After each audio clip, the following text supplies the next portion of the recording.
Hey everyone, it's me, Megyn Kelly, and welcome to today's True Crime Mega episode. We are diving into 3 wild stories. The shocking criminal history of Alex Murdaugh, unbelievable case. The Jodi Arias trial over the murder of her boyfriend, Travis Alexander. And did you watch Bad Vegan on Netflix? We talked to the woman at the center of that entire bizarre drama. Love the true crime shows. Enjoy, and we'll see you Monday. Hey everyone, I'm Megyn Kelly. Welcome to the Megyn Kelly Show and today's True Crime Christmas special. Today we are diving deep into the case of Alex Murdaugh, and there are updates in this incredible case, believe it or not.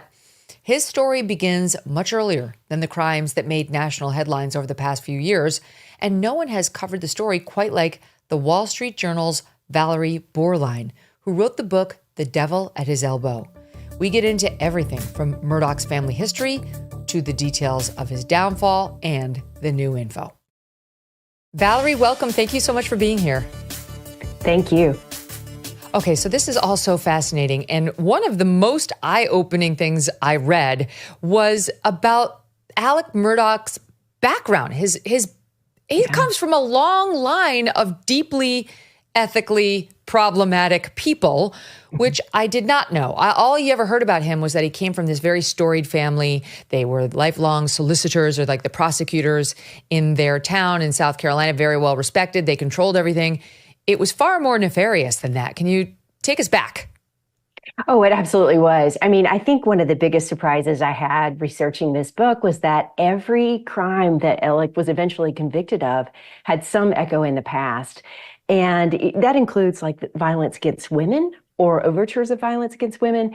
That includes insurance fraud, like by the side of the road, there was an act of insurance fraud that started the family dynasty, stealing from clients, drug trafficking. There were echoes in the past for every single crime we're talking about, even a boat wreck that caused really a traumatic injury. So that surprised me too. It wasn't just Alex. It was the history going back to 1920 of this family. Yes. I mean, it really does show you, if you have a family, a father, a grandfather who are committing crimes and teaching you either explicitly or implicitly that that's okay, your odds of becoming a criminal are obviously much higher. But hello, women of the world, pay attention. Pay attention to your spouse, the guys you're dating. It can work the other way around too. And what they come from, who they come from. So his great grandfather, Randolph Murdaugh Sr., basically committed suicide and insurance fraud at the same time. Mm-hmm. That's right. And I was in Hampton just last week. I actually was standing at the train tracks just south of Alameda where the home place that Alex went the night of the homicides. His great-grandfather, Randolph Sr., was a very prominent man. I mean, every meal he ate was front page news. Like, where was he now?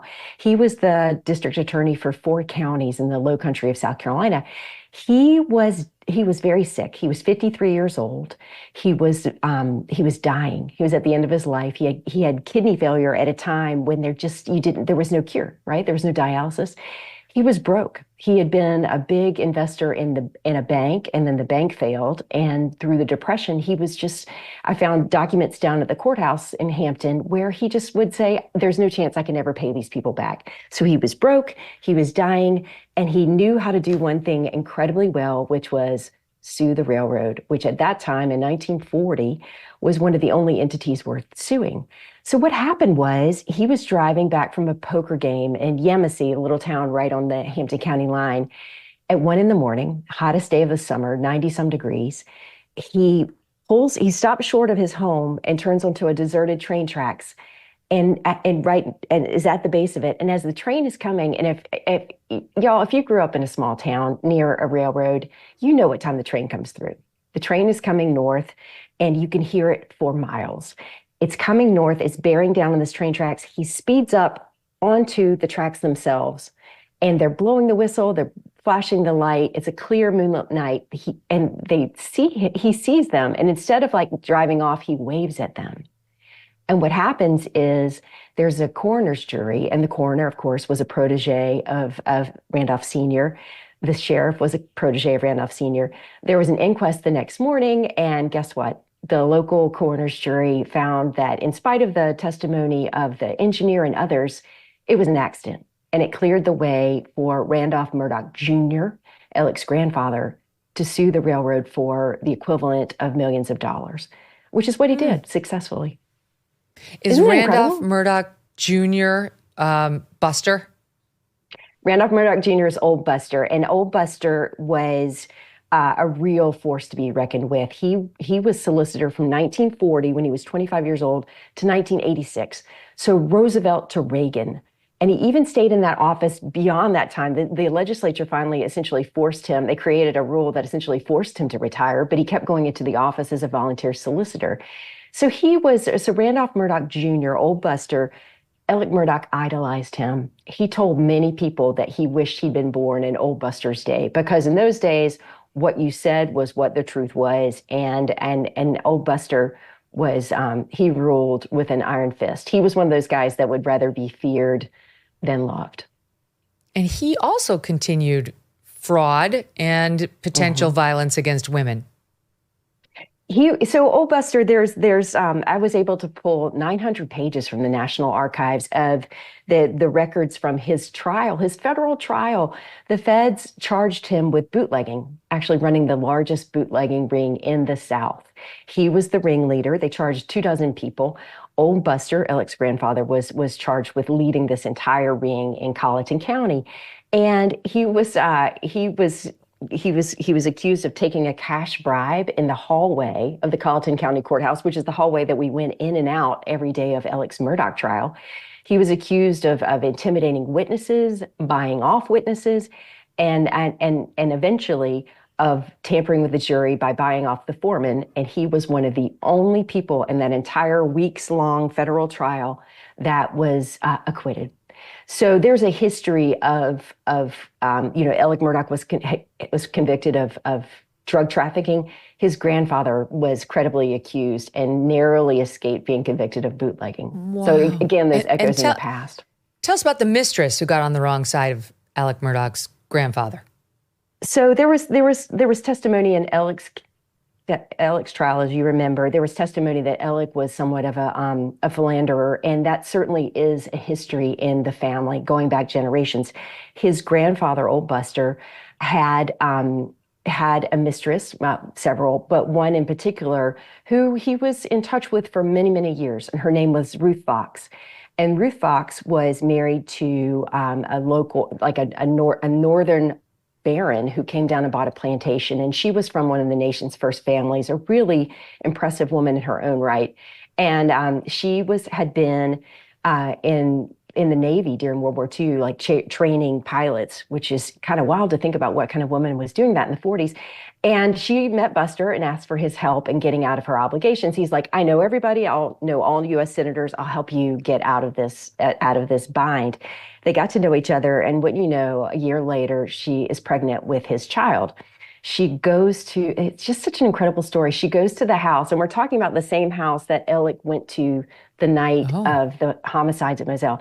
She goes to the house, knocks on the door, speaks to Alec's grandmother and says, you have a son, I have a son, these boys should meet. And the grandmother says, don't let my name come out of your mouth ever again, go away. And it was a stunning thing because she had survived essentially when she had told Old Buster that she was pregnant. He had tried to have her killed. He had a fixer, the story goes, he had a fixer of one of many who laid in wait underneath her porch one night and got a little bit too drunk and fell asleep and didn't kill her. So there was just like this incredible echoes throughout this story. Isn't it amazing?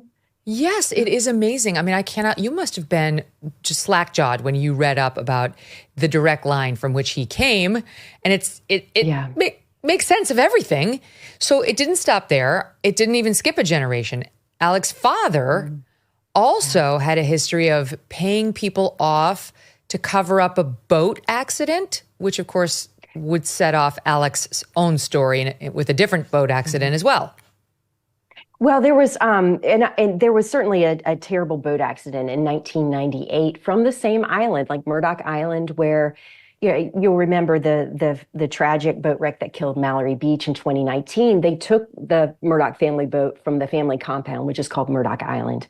Back in 1998, Alex's younger brother was having a party on Murdaugh Island. There was a boat there, and it's incredible. I couldn't believe it when I saw the documents. It had been seized in a drug raid by the solicitor's office, so by Old Buster, and he liked the boat. So he kept it for his own use at the island, and everyone, the family used it. So it's late at night. There's some guests there that wanted to take the boat home rather than the roads because they didn't want to get in trouble. They've been drinking for many hours. And these young men set off on a boat ride home, and it's tricky. We know from what happened with the wreck that killed Mallory Beach. It's very shallow waters in places. They hit a shoal and stopped, and then immediately started back up, and didn't realize that one of the guests had fallen overboard and had gotten run over by the motor and sustained a traumatic brain injury. And I've got hundreds of pages of documents from the state that show. The Murdaughs were involved in trying to make that wreck go away. Even some of the same DNR, the natural resources officers, even some of the same officers who were involved in the Mallory Beach wreck they were working that night as well. So the echoes in the past are sometimes I couldn't believe it. I really was gobsmacked many times in a row. Yes, same. I'm having the same reaction just sitting here. So then, of course, we get to Alec, and this whole thing that we watched, this double murder trial in which he was found guilty of killing his wife and his own son, was set off by that boating accident, the second one, not the one you discussed where the woman was run over, but more recently with the younger generation, while Alec was out on a boat, was drinking, and they had an accident, and Mallory Beach was thrown from the boat and wasn't found for some time later, and she was dead. And that old Murdaugh instinct to cover it up, run cover for those involved, or especially for Alec, kicked in and would set off a chain of events that would ultimately destroy the Murdaugh family. And it's so poignant to look at pictures of Mallory. She was 19 years old when she died. She was just full of life. I've gotten to know her family over the course of reporting this story. And it was Alex's boat, but it was his son, Paul Murdaugh, who was 19 at the time, who was driving. I mean, I think the facts established that he was driving. He was criminally charged with it. And so he is incredibly drunk. He drank a lot. I talked with people that knew the family. He had been sneaking beer since he was 8 years old, and at a certain point, not even sneaking them.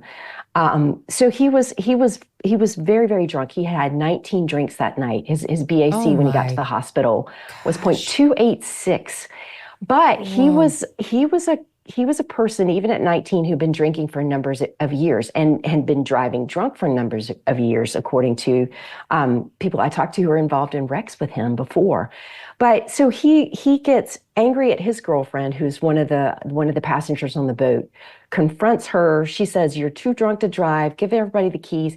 Slaps her, spits in her face, goes back to the wheel of the boat and floors it. The equivalent of 28 miles an hour.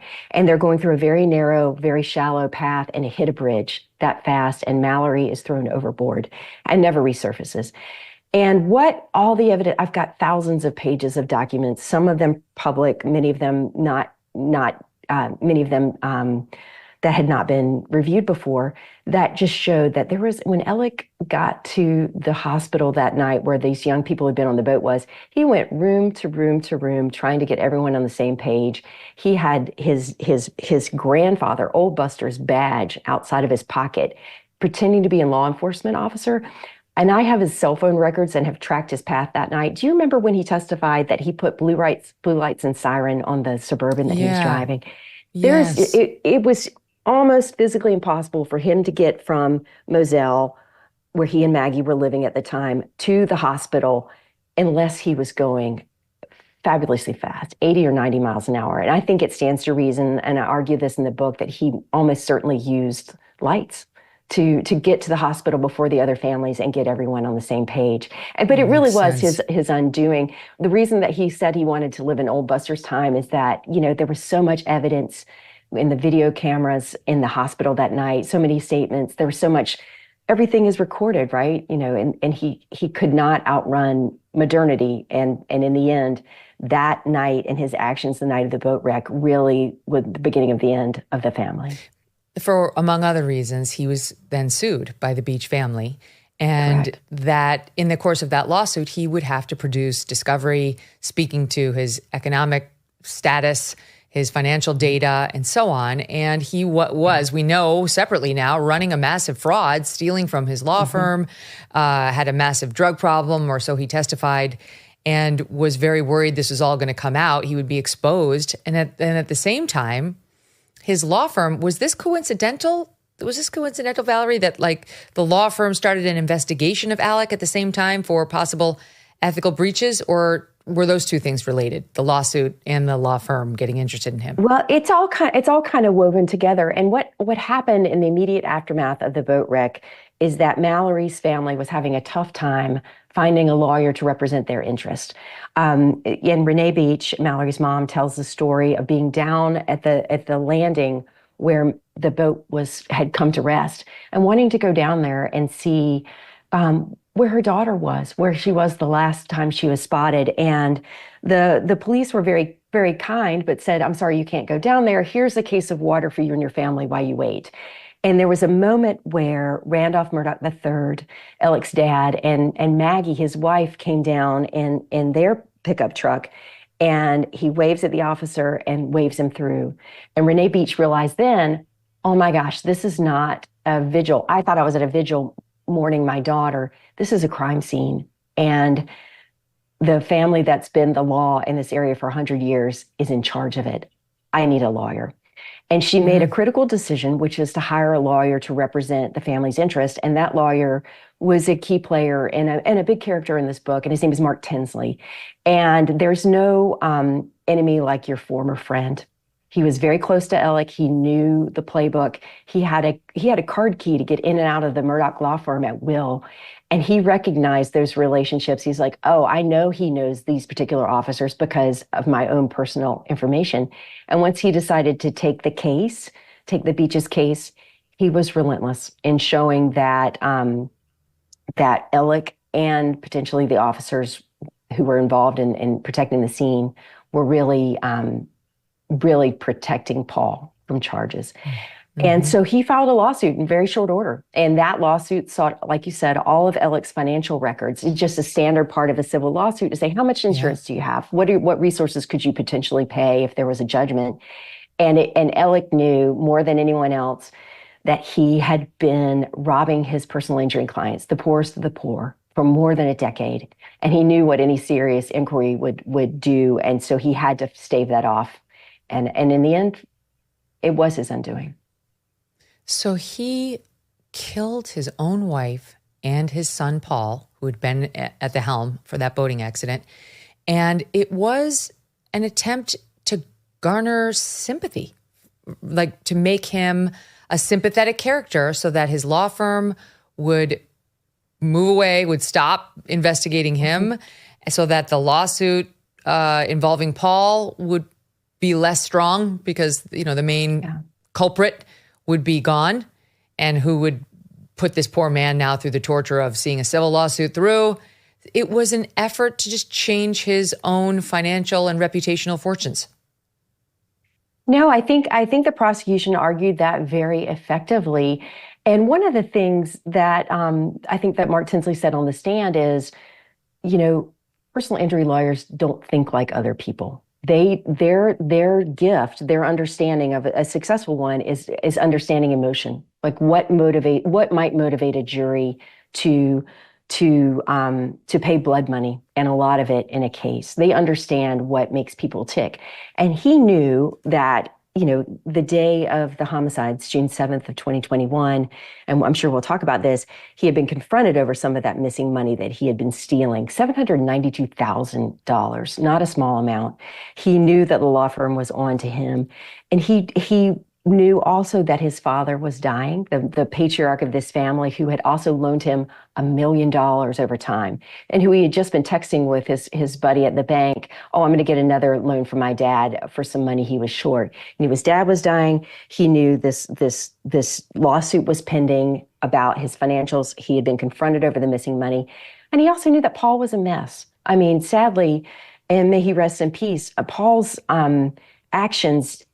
drunken actions did not cease with the boat wreck. There's testimony and that even just 10 days before he was killed, he was on a boat drinking, taking some people out, and he had to call his father to get out of it. So Paul's behavior was not de-escalating. If anything, his behavior is getting worse. So yes, I think that the state made a really effective argument that he needed to do something to become, instead of the object of suspicion, an object of sympathy. And what more would do that except becoming instead of somebody, a potential thief, a grieving father, a grieving husband, someone who was the victim of a horrible crime. And for months, he was right. It completely changed the subject. And he had, prior to getting arrested, done what I guess it was his great-grandfather did, which was attempt to create a suicide situation that would lead to an insurance payout. I mean, now it's like kind of all connecting. It's all connecting, and it really is extraordinary. So over the course of the summer of 2021, he did almost get away with the murder of Maggie and Paul. He really did. And he almost got away with the thefts that he's now admitted to, dozens and dozens of people, millions and millions of dollars, by, borrowing more money, borrowing money from his best friend, Chris Wilson, borrowing money from the bank, getting fronted money and trying to repay the $792,000 back to the law firm, which he did. And they kind of let it go until, and that goes in July and in August, until the Thursday before Labor Day weekend. His paralegal is in his office looking for some paperwork, which she knows he doesn't like, but she really needed it. She lifts up this folder, finds the check that was missing that proved that he had been stealing. So what happens then is the gig is up. Alex, confronted by his brother, his law partner, and many other law partners, and they say, "You've been stealing. We've got evidence you've been stealing from the firm. You have to go." So he gets fired that Friday of Labor Day weekend. And what happens the next morning? Saturday morning, he tries to fake his own death on the side of the road. And what he said was an insurance fraud attempt to get money for his surviving son, Buster. But what really looks like another way to change the subject, just like he had done back June 7th with the homicides of his wife and son. It really is stranger than fiction. Do we think he did not intend to die then, when that guy who was next to homeless, I mean, that guy seemed, not like a sophisticated character, when he got him to, quote, shoot him, but it just grazed his head. Yeah. That was always so confusing to me. And I'm like, was this some sort of a sharpshooter? How did the guy manage to actually barely connect with him to the point where it looked like he actually had been shot at, but not so much that he actually killed him? Yeah. No, there are many theories about what happened actually at the side of the road, but the man you're talking about, Curtis Eddie Smith, will tell you, and he said it. He's like, if I'd shot him, he'd have been dead. So what he believes happened is there was a struggle over the gun, and he has said he thinks that Alec was trying to frame him, that they were struggling over the gun, and maybe Alec was going to, Alec was bigger. Alec is 6'4", 200 pounds. I mean, can he overpower this? And Curtis Eddie Smith is his cousin Eddie, is a smaller guy. He's been out on disability for a number of years. Alec was his disability lawyer. And then frame him. And you remember when Dick Harpootlian and Jim Griffin, Alec's lawyers, they said in court filings, they're like, the real killer is Eddie Smith. He was the one who killed Maggie and Paul. And so one of the theories is that Alec may have been trying to kill Eddie and then say, see, he was coming after me to kill me the same way that he killed my wife and son. And it's strange. I don't know if you remember, but Eddie was cashing a lot of checks for Alec over a number of years. And the checks accelerated that summer, that hundreds of thousands of dollars that Alec was effectively paying Eddie in a way. So was he going to say he was blackmailing me? Look at these payments. There are multiple ways to look at what actually happened there. But one of them is that if you look at the photos, and the defense released the photos, they signed a HIPAA release and released all the photos. There are people locally that say that's not a cut in his head. He fell, and that's the gravel on the side of the road that caused him to be cut. But one thing I should add about Cousin Eddie is that he's actually a cousin. I could not believe it. But if you go back more than 100 years to the Civil War, Alec's great-great-grandfather, so Randolph Sr.'s father, was an officer in the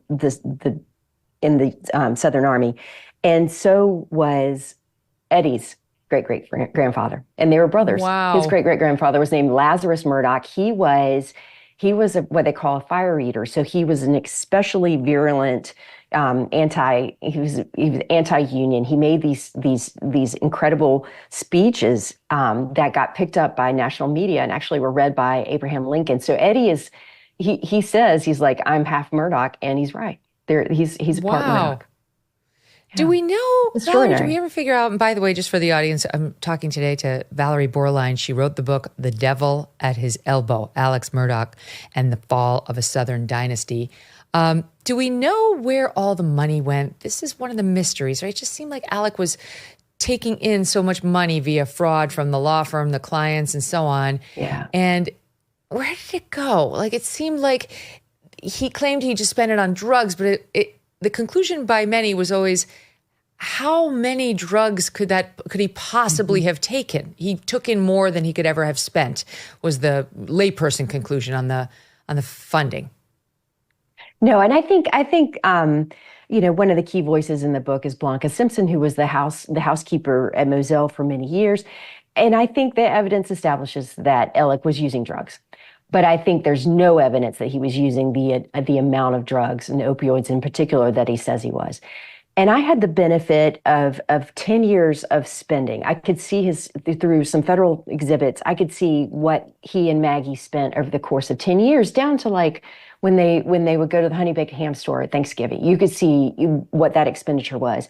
And what was so shocking about it, and I think we probably know people like this in our own lives, is as soon as money came in the door, it went out. He was overdrawn tens of thousands of dollars multiple times in a year. Maggie would have to call him and say, can you call the bank? I'm at the grocery store. I need to be able to cash this check. I need to be able to pay for my groceries. What was he spending it on? It's extraordinary. It was, they would take a private plane to a USC bowl game instead of flying first class, or, Blanca told me, and there's farm equipment out on Moselle, which is 1,700 acres, a huge, huge property, twice the size of Central Park. And rather than fix, a big piece of heavy equipment, they would just put gallons of oil in it every day. So he was spending hundreds of dollars on oil. It was just, it's hard to even understand where the money was going. But there is missing money, millions of dollars, the feds say, that's still missing. So he spent a lot of it. He spent some of it on drugs. I do subscribe to the idea that he buried some of it at Moselle in PVC pipes. I've talked with people who've been there when those pipes had been dug up. But cash is tough. It's tough to bury, millions of dollars in dirt over time. There is a theory, and I think the feds have been pursuing it, that some of the money is offshore. And was he going to run that summer is one of the ideas. But there's the feds say about $6 million that's still missing. So that makes more sense that we've got millions missing than that he spent it all on the drugs. All right, so then we go to trial. He does wind up arrested. This all comes out. Yeah. There is the moment he is found guilty. Actually, we have that. Let's just watch that. SOT 51. The state of South Carolina, County of Colleton, in the Court of General Sessions, the July term of 2022, the State versus Richard Alexander Murdaugh, defendant, indictment for murder, SC Code 16-3-0010, CDR Code 0116, verdict guilty, signed by the forelady. Okay, and that's interesting for a few reasons. One, he was found guilty. Two, old Becky Hill reading the verdict. would come to play a major role in this story, which no one knew at the time. But Becky almost got this verdict thrown out because of her behavior behind the scenes with the jurors. And could it still, her behavior, get this verdict thrown out? Is that totally settled? I know that we had a hearing in which a different judge said, no, I'm not throwing out the verdict. But could that be reversed on appeal? I imagine Alex's lawyers are taking that up. No, it's incredible to watch that footage. I was sitting there that night and I was leaning forward on the edge of my seat, just listening to it because I remember that emotion. And all of the docket numbers were like, but what's the answer? So right, spit it out. So, but we had been in that courtroom. It's very tight corners. These soaring ceilings. It was designed in the 1820s, but very tight quarters. And we had been in there every day for 6 weeks. And by we, I mean the lawyers, the law enforcement officers, the jury, the Murdaughs. They were across the aisle from me. I could, exchange pleasantries every day. And so it was an extraordinary result to be there that night and listen to the verdict read by Becky. And Becky was really like the den mother of the courtroom because the clerk of court makes sure the jury has lunch, make sure that the press has the credentials, or, there's so many people and downtown Walterboro didn't have places to eat. What about food trucks, which they ultimately brought in? She was sort of the principal of an elementary school is what it felt like a little bit. So it's surreal for Becky to be the center of so much scrutiny. But what that scrutiny is about is her relationships and potential talking out of school with members of the jury, many of whom she knew beforehand. And many of the jurors knew each other. It's a small town. I'm from a relatively small town myself in the South. And, if you had 100 people in church the day before jury selection, 5 of them would have gotten a jury summons. So, people knew each other and the jury wasn't sequestered. Everybody in town knew who they were. And Becky, knew a lot of them personally. And so the question was, did she talk to them out of school? And did she say things that would prejudice them against Alec, particularly when he took the stand? And you had jurors come forward to say, yes, at least one of them said, she influenced my verdict. And it is a small town. And we talked a little bit about the bootlegging case involving Old Buster. It's extraordinary, but Becky's grandmother and grandfather and her uncle, who was a teenager, were federally charged with felonies in that bootlegging ring. They were on Buster's payroll. Boy. And everything is connected. Everything's connected there. But to your question, Megyn, I think that we did have a first answer. There was a hearing back in January where the former Chief Justice of the Supreme Court, Jean Toll, was asked by her former colleagues on the Supreme Court to take a listen to this request for a new trial. She denied it, but the defense is appealing it back to the Supreme Court. They've agreed to hear it, even though it seems unlikely they will overturn their own the person that they trusted with this decision. And then also they're very close allies with Judge Newman, who presided over the initial proceeding. He's very tight with the Chief Justice, Don Beatty. So I spoke with Dick. I saw him recently in Columbia, Dick Harpootlian, and they see their best chance at a new trial at the Fourth Circuit Court of Appeals in Richmond, just a little bit further removed from South Carolina, which is such a small state.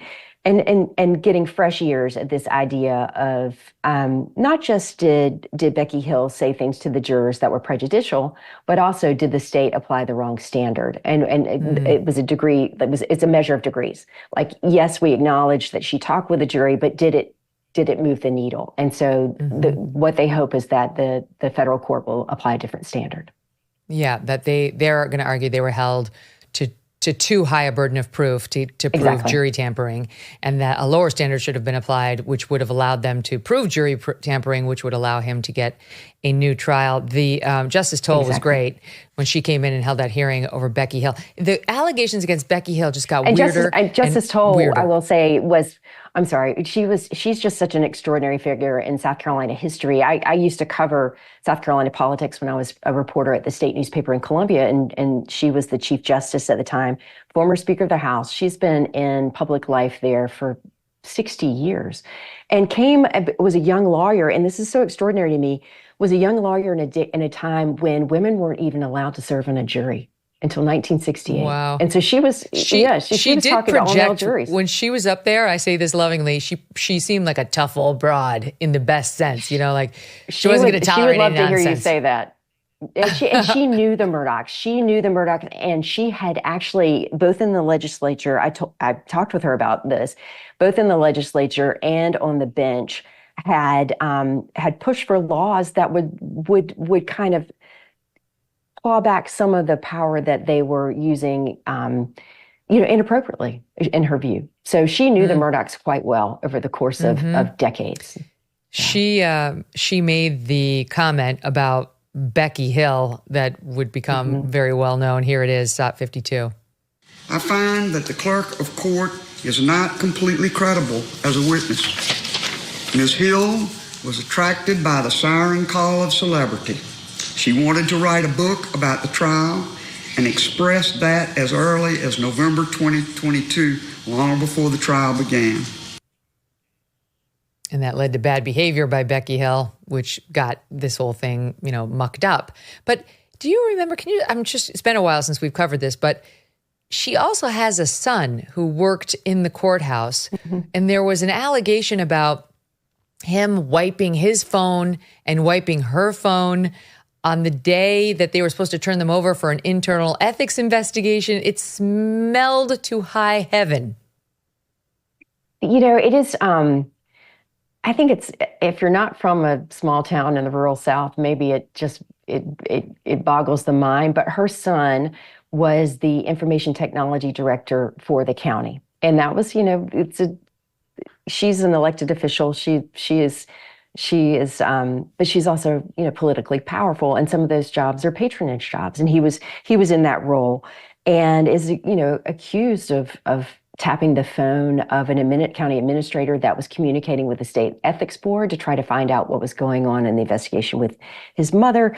There were all sorts of wiping the phone, which, the lawyers will tell you is a fairly standard move in some defense cases, but it looked highly irregular to a layperson. Yeah, it's funny because it's such a big case. It captivated so much attention that the center ring of the circus is really Alex Murdaugh in the trial, but there's so many outer rings.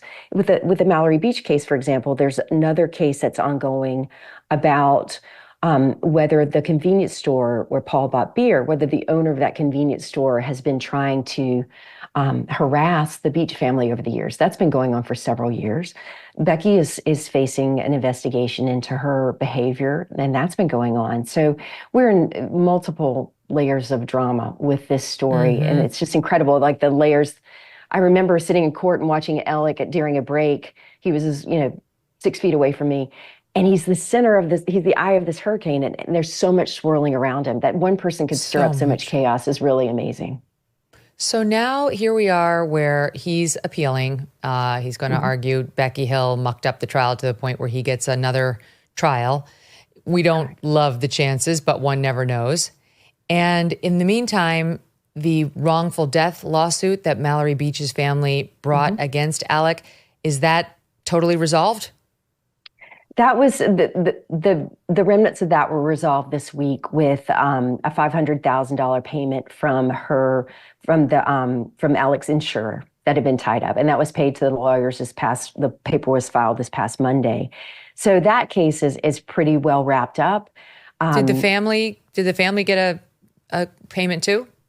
The family did. Not this past summer, but summer of 23, they received a payment largely from Parker's convenience store, this convenience store where Paul bought beer, on the order of $14 million. So it was a significant civil judgment that, and I learned a lot about personal injury law in the course of reporting this book.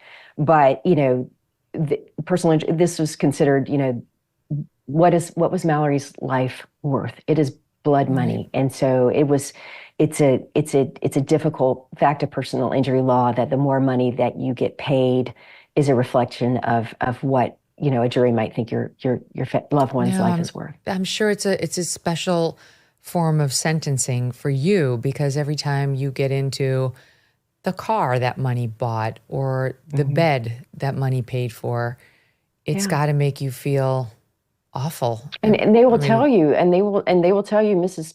Pamela Pinckney, Hakeem Pinckney's mother. Hakeem was the paraplegic teenager who died in a nursing home and was robbed by Alex Murdaugh twice. She would tell you she would give back all of it for time with her son. It's the proxy we have in our judicial system to make a family as whole as possible, knowing that nothing really ever will. So what, if anything, is happening with the other piece of this story, which is the possible murder? There's only one other piece. By Buster, Paul's older brother, of a young gay classmate who was killed on the road, but there's just only speculation that it was Buster Murdaugh, not actual proof, and they were going to reopen that investigation in the wake of all of this. Where does that stand? Well, you mentioned the missing money. There's also the question of the missing guns and the homicide. But the biggest unanswered question is what happened to Stephen Smith. He was a 19-year-old young man who was found in the middle of a road in the summer of 2015. In the course of the investigation, the Murdaugh name came up 40 different times. People would say one of the boys or another was involved somehow. But I should be clear, there is no evidence that Buster or Paul, there's no proof that either one of them had anything to do with the death of this young man. Buster has gone so far to say, he had nothing to do with it. He wasn't close to it. He wasn't there that evening. And he's even sued some of the documentary filmmakers who he alleges have said that he had a role in some way, shape, or form. They certainly have laid those breadcrumbs. But it is, you can go through it's 90 some pages of a police report where the name comes up over and over again in very strange ways. So there's always been a rumor that the Murdaughs were involved somehow in his death or in making it impossible to find out who killed him. But I can tell you that the state grand jury has still been meeting over this case and is eager to figure it out. It is one that it still haunts Hampton County. So we may never know, but it won't be for lack of interviews and lack of trying, because they're actively working the case, from what I understand. So in the time we have left, what's life like right now for Buster Murdaugh, the son whose entire family has been killed or is now in jail, and for Alex Murdaugh, who is living this life of excess and now is convicted of double homicide, not to mention all the fraud charges that were brought against him separately, which he was also found guilty on? No, it's very poignant. I mentioned I was in Hampton last week and went by the cemetery, and I saw it took a while, but Maggie and Paul's gravestones have been put up, and people will leave flowers there. There's a ceramic dog that looks like Bubba, the yellow lab that belonged to the family, that's there.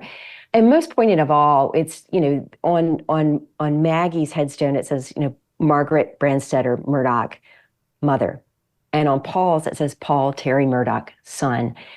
And it's incredible that is how you be defined. But the person I was with said, what happens to Alec? Where is he in this picture? So will he be remembered as a father? Will he be remembered as the person that killed them?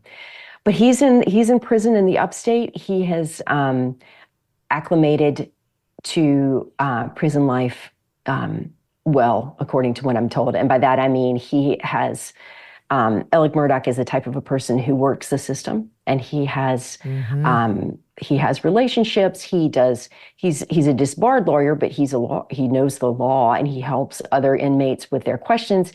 He's using his notoriety to his benefit. He was, accused the prisons system of prisons found that he had been, essentially bribing other inmates to let him use their PIN number to make phone calls. He's figuring things out on the inside, but he will never ever see the light of day, even if there's another trial on the homicide case. The state has effectively got an insurance policy. You remember back in November when he pled guilty to those dozens of financial crimes. And they got a sentence that will keep him in prison until he's roughly 80 years old. So regardless of if whether the homicide is overturned.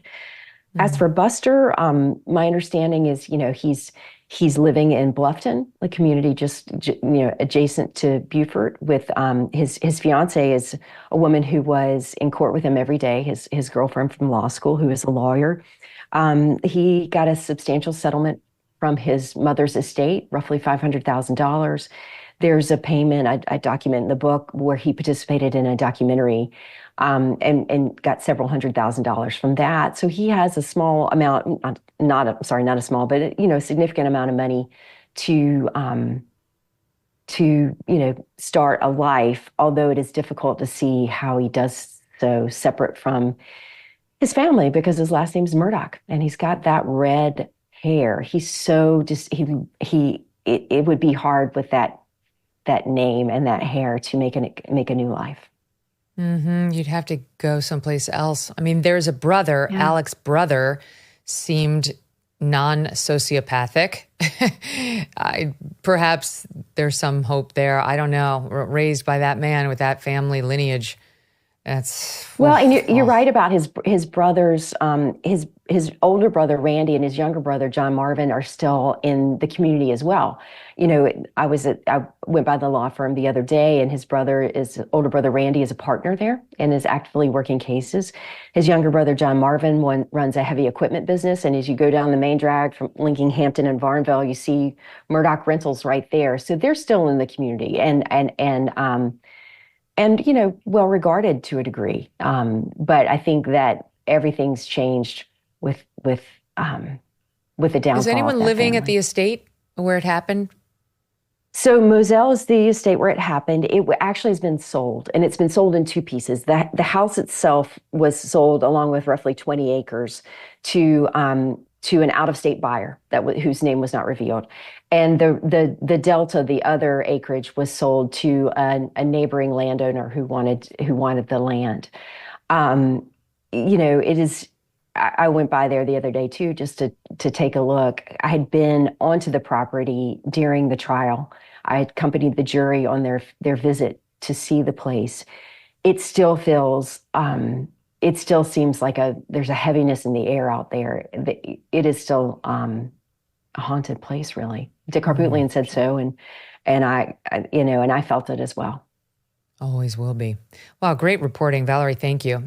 Her name is Valerie Borline, and the book again is "The Devil at His Elbow: Alex Murdaugh and the Fall of a Southern Dynasty."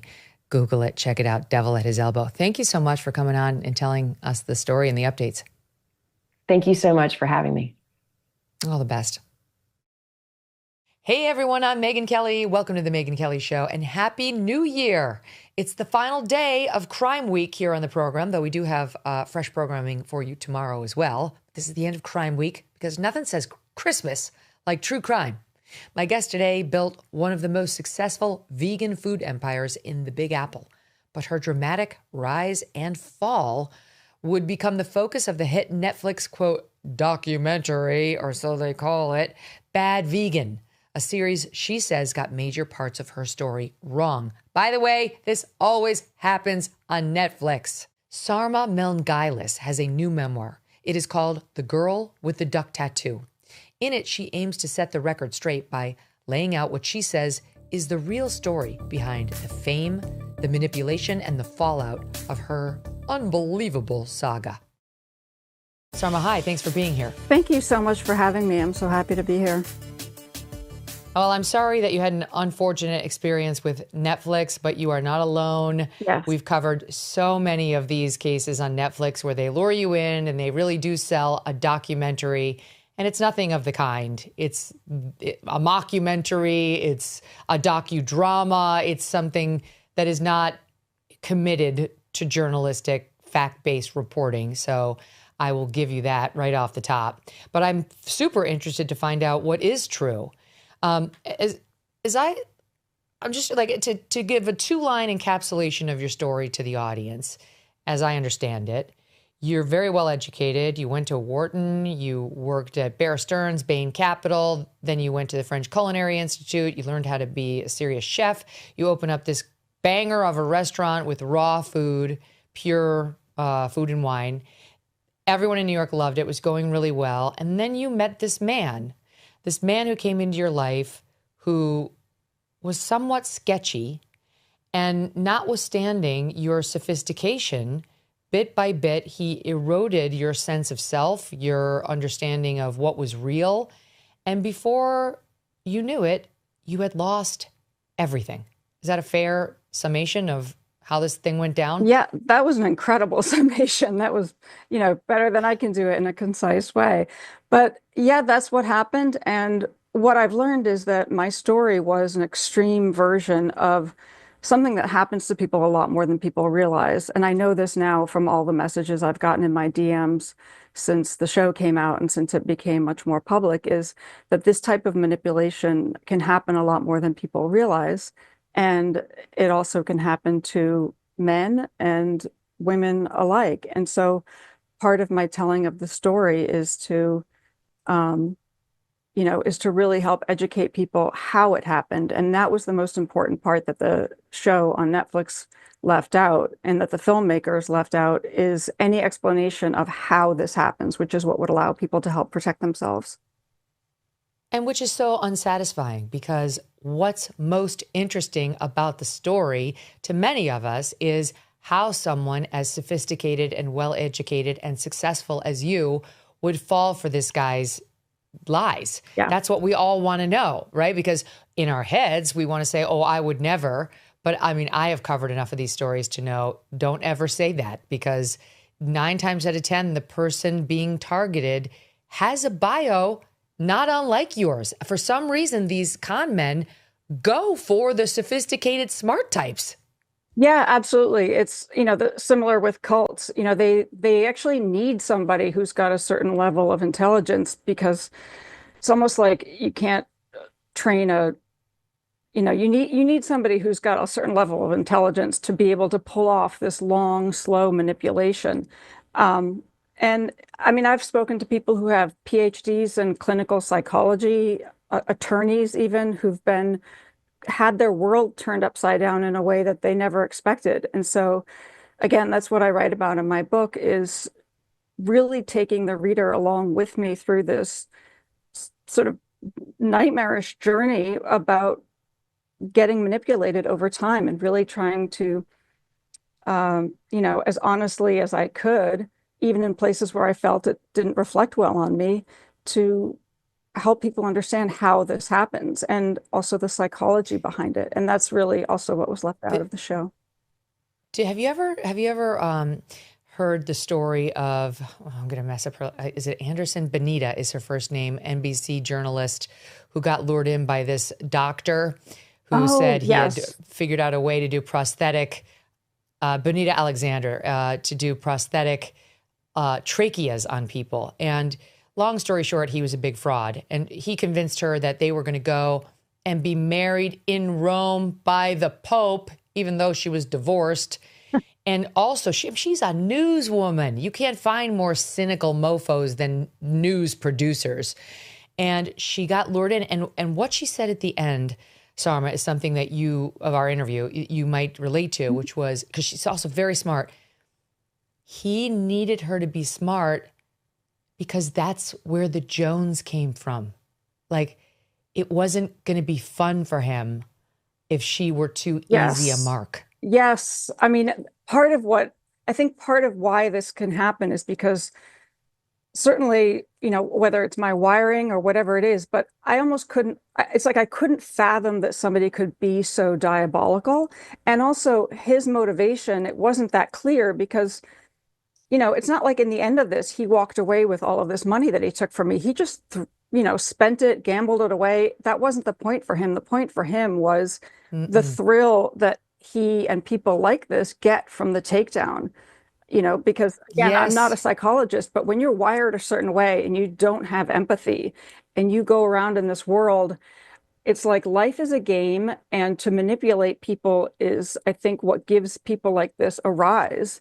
And so again, the bigger the takedown, the bigger the high they get, I suppose. And that's really the point of it, is the destruction. Well, and I want people to remember this. I want people to remember Benita, again, a hard-nosed NBC journalist who was doing journalism at the toughest levels you can, who was convinced by this fraudster that the Pope was going to marry them in the Vatican, notwithstanding the fact that she was divorced, and that Bill Clinton was going to go and Barack Obama was going to go. And the only reason she found out it was all a lie is a friend at NBC was like, Benita, we checked the president's schedule. He's not going to, even the Pope's not even going to be in Rome on the date of your wedding. Hello. And sort of the mask finally started coming off, and she started realizing she'd been totally manipulated. So the point is simply, while the lies may sound so obviously outrageous to those of us on the outside, these fraudsters build slowly to gain your trust and control over you before they really start with the huge whoppers to where, you're really believing what looks like to the outside world obvious nonsense. But when you're in it, you're so far removed from your original self, it can happen. So, okay, let's talk about how it happened to you. So you did the corporate stuff using your Wharton degree, and then like everybody, you decided you hated that. You go to culinary school, you open up this raw restaurant, and it's a hit. It's like doing really well in Manhattan. This is what, the early aughts? Yeah, it opened in 2004, and it was a beautiful restaurant. What I was so proud of is that it wasn't a restaurant for, it was a raw vegan restaurant. It wasn't a restaurant for vegans. It was a restaurant for everybody.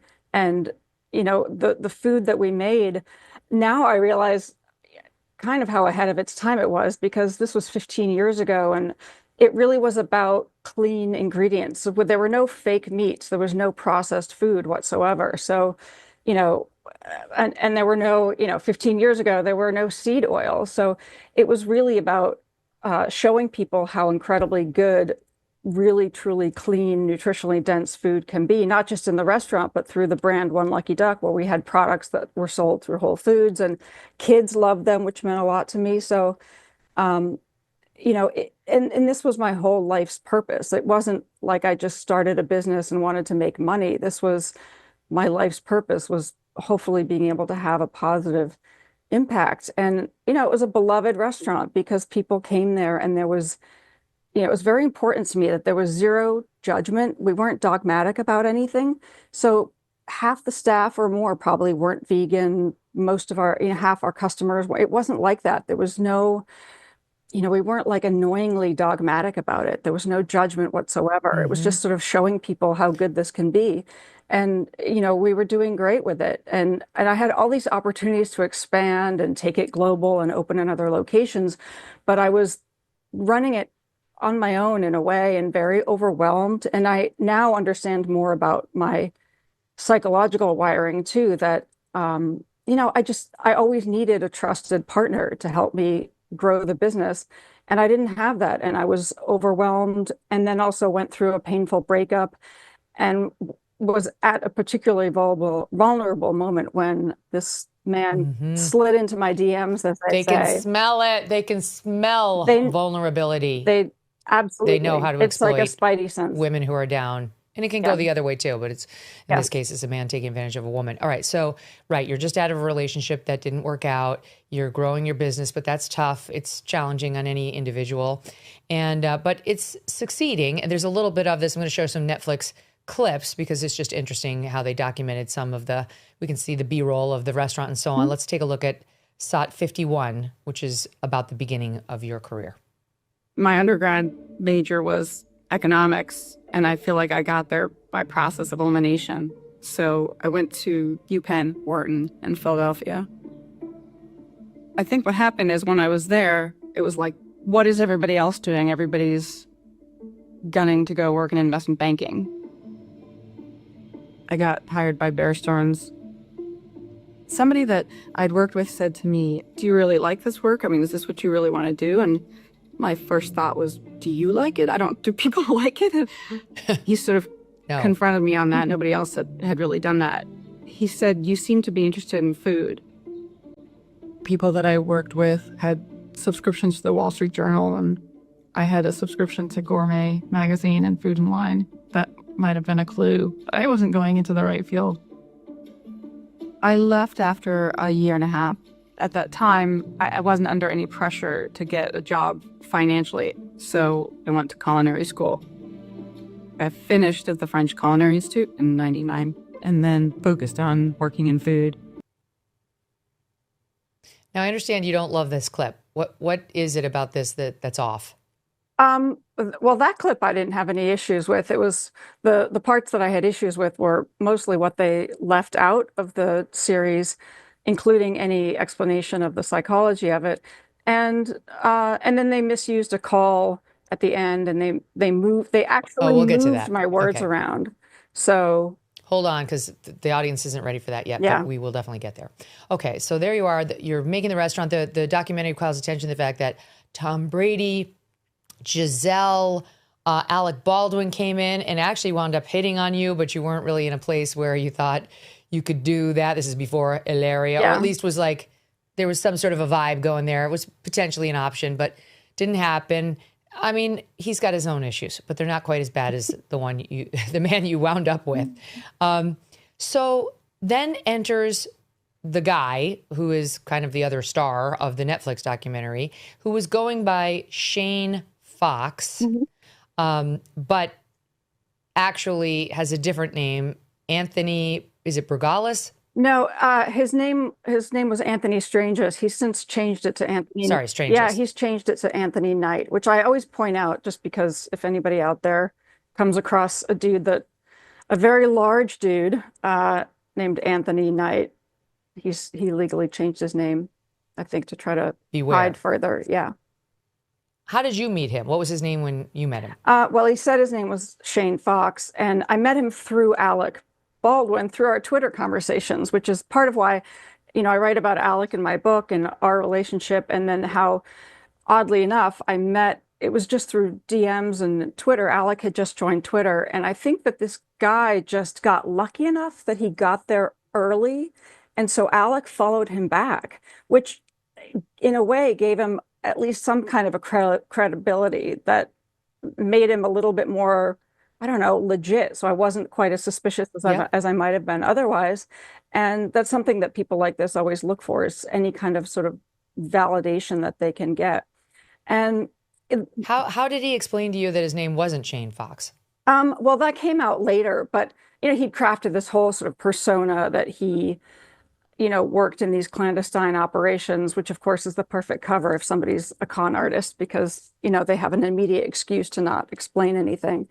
And so eventually I found out his real name, but when that happened, by the time that happened, I was already ensnared. And also by that time, it was as if, well, of course, that's not my real name. Of course, I have to have, different identities because of what I do or whatnot. I mean, a load of crap, but at the time, Now, Sarma, did he love bomb you? Because usually that's what these guys do. Yes. In my case, it wasn't so much love bombing as it was more like validation bombing, because what this man did, it wasn't that I was so in love with him or it was about some sort of romantic delusion. It was more that he knew he had clocked me as somebody where what meant the most to me in the world was this business and what I wanted it to do for the world. And then at the same time, he figured out what all of my weaknesses and vulnerabilities were. And so what people do like this, and I think cult leaders do this as well, is they present to you your goals and ideals and the best version of you and what you want to be ultimately, and then somehow attach themselves to it as if the only way to get there is through them. So I would say in my case, it was more of like, I don't know, it's like a validation bombing, like sort of overwhelming me with feeling like he recognized and understood what I wanted to do and understood all of my hopes and dreams and my frustrations, and that he would be able to remove all of those frustrations and enable me to grow my business into the business that I wanted it to be without, the influence of sort of unsavory investors, or because I was in a position where a lot of people wanted to come help me expand the business, but they were not the right people, or they were predatory in one way or another. Well, the restaurant industry is notoriously sketchy, and you don't know who to trust. Yes. So I can see how it would be difficult to understand, like, is this somebody whose money I want? Is this somebody whose partnership I want? Yeah. Enters this guy who's charming. You didn't then know about his criminal history or what he'd done to another woman. So I get it. You're, kind of willfully blind to some of these things about him. Many women go through this when they're, first coupling with a man who may be the answer to their problems. But you married him, which was not a good decision. The Netflix documentary covers that a bit. Here's a little bit in SOT 52. Anthony would tell me that $2 million debt that I'd taken on to buy the restaurant, that's like nothing. He could just take care of that and make that go away. So he would be there with me and help, support me to do all the things that I wanted to do. I would be protected, at least in one significant way, financially. And I remember thinking that would be like some sort of dream come true. I remember asking the accountant, would he be able to just give me that money, or would that be taxable? And how could we do that? And he sort of jokingly but half seriously said, well, you should just marry him and then he can give you the money without it being taxable in a taxable situation. And very quickly, it was like the next day we went and got the license. They have to wait 24 hours. And it was like, boom, 24 hours. We did it and got married.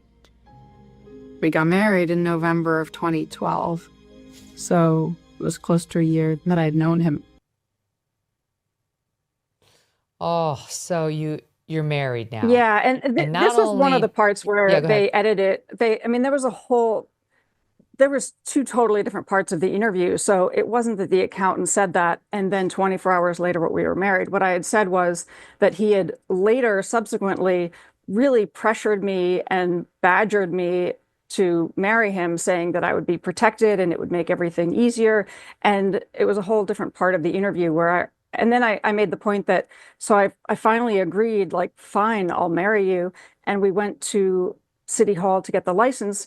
And then 24 hours later, we were married. So this wasn't even one of the most egregious examples of where they changed the narrative. But it was just one that, in a way, it made me look a bit suspect to the audience because it made it seem like I just married him for the money that I thought he had, when in reality it was later on and he really badgered me to marry him for other reasons.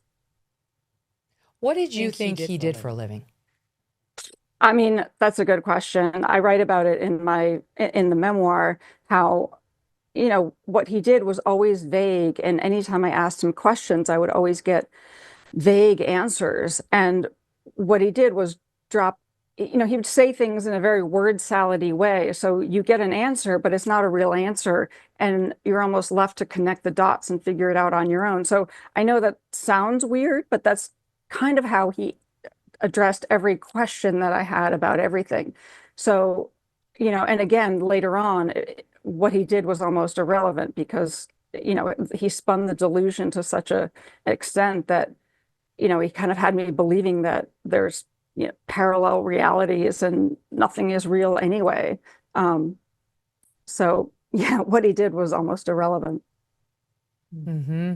So he kind of spun a bunch of bull but like, how long into the relationship did he start asking you for money? Because he definitely said he was very, very wealthy and that, you were going to be super wealthy too. But the money only ever went one way, from you to him. Yeah. So how early on in the relationship did that start? It took a while before he ever asked me for money. And the first time it was as if it was an emergency, like some last minute thing. And there would be dire consequences and he needed my help. And again, I'm the type of person where if you need my help and I can do it, I'll do it. And in retrospect, it was a way of getting me tethered because then he never paid me back.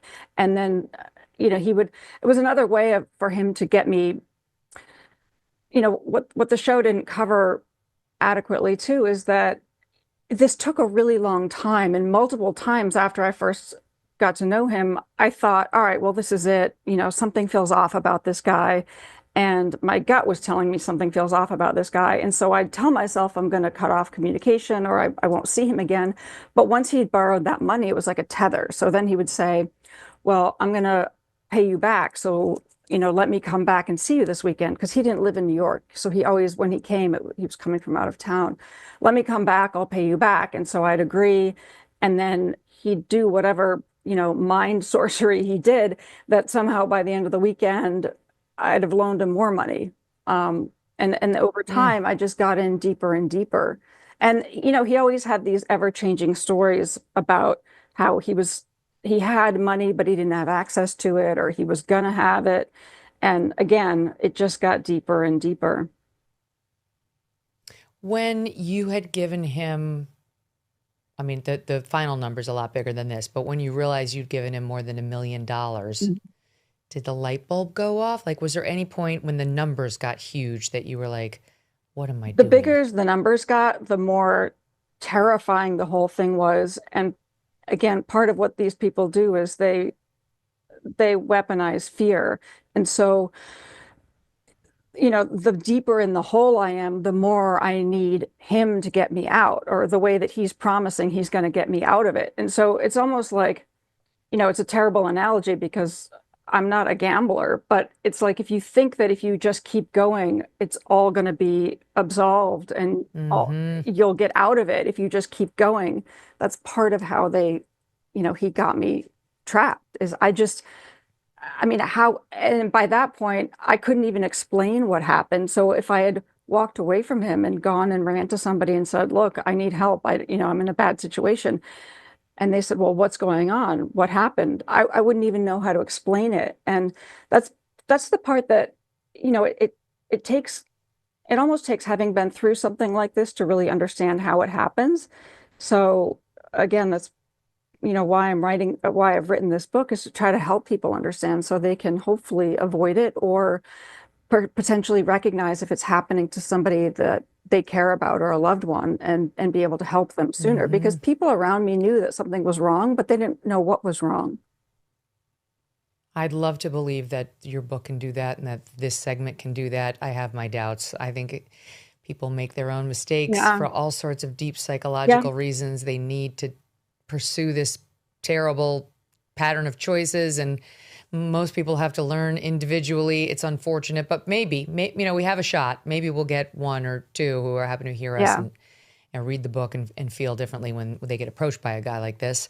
Can you just put some color on how he was reeling you in? Like when I talked to Benita, she talked a lot about how this doctor was just over the top with like the rose petals and the gifts, and she had tape of him like, my love, and she thought he was this world-class doctor saving lives with this brand new breakthrough technology. So you could kind of see how any young woman to be like, this is a pretty good catch. He's hanging out with the Clintons and the Obamas, allegedly. Yep. But I remain somewhat mystified about what this guy had to recommend him, like how he mind-wormed into your psyche. Well, a couple of things. One is that because I met him through Twitter, now X DMs, there was at least a month or more before I saw him in person. So he was able to sort of do a number on me before I even met him, which was smart on his part, because if I had met him, a lot of things in my intuition might have told me that he wasn't right.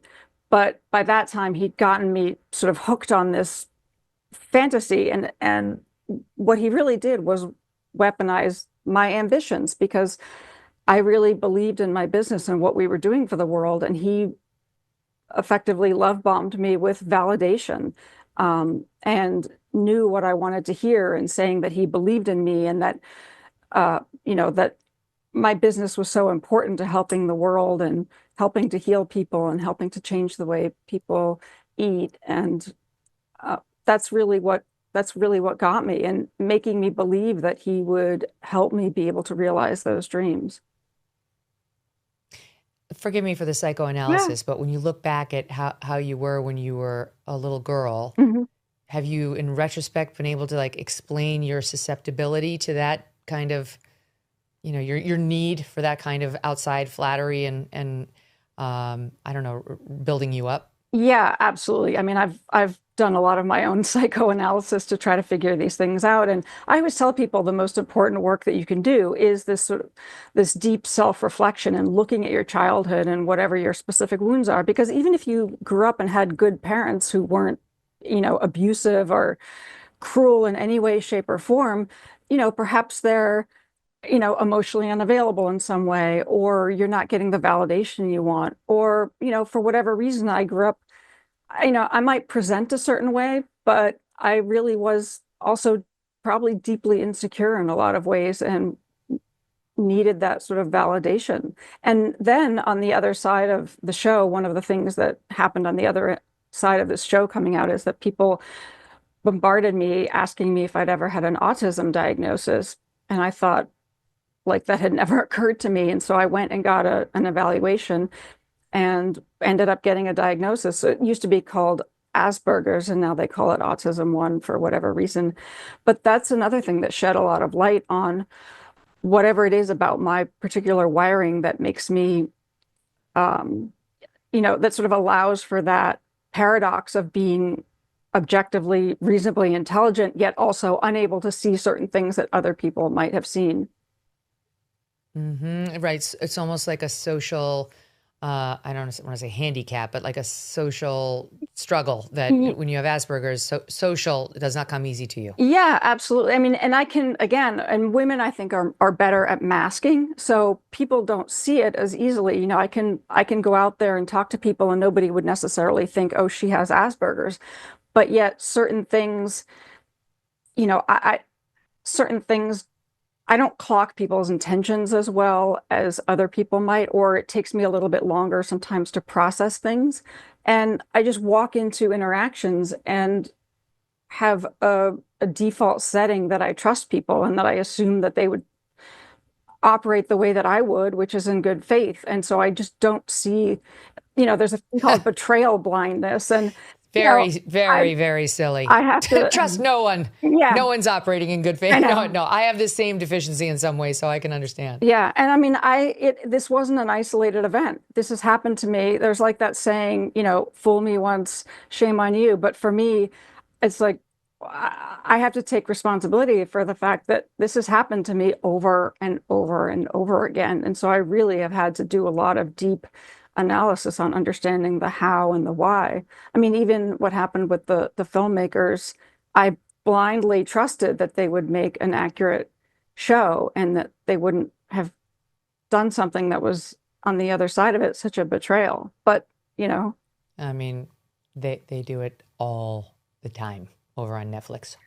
Yeah, I mean, in this case, the filmmakers made the show and then sold it to Netflix, but Netflix and their marketing. Well, but Netflix has a responsibility. Yeah. They're the error of it. Like that, they're the ones putting it out there. Like I'm sick of this because Netflix has done this to so many people who even I know.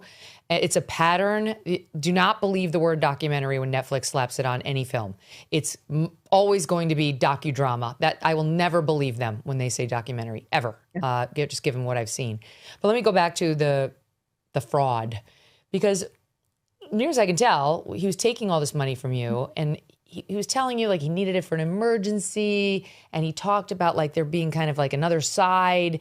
There's some sort of family that sounded more like an ethereal family, not like a mob family, not like a family of origin, but like some quote family that was evaluating you and you had to pass these tests. And this was after he had ratcheted up the trust factor. He didn't just drop that on you on email 1. But eventually, he got you believing that your sweet dog, Leon, a pet who you adopted, who was absolutely beautiful and very sweet, and who you were in love with, that he could somehow provide immortality for Leon. Here's SOT 54 from the Netflix show.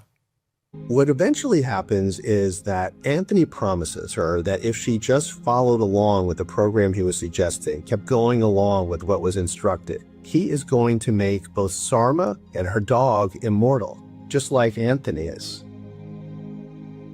There was some magical force in play here, and he's already in this special ethereal world because he's passed through the tests into this new state of being. It's like some fantastical, magical future where my dog is going to live forever, and like this reality didn't really matter because it would all be reset to some sort of utopia. His happily ever after that he always referred to. Now, when people watching this say, oh, come on, right? Like that would be a bridge too far. Yeah. Everyone knows there's no such thing as immortality.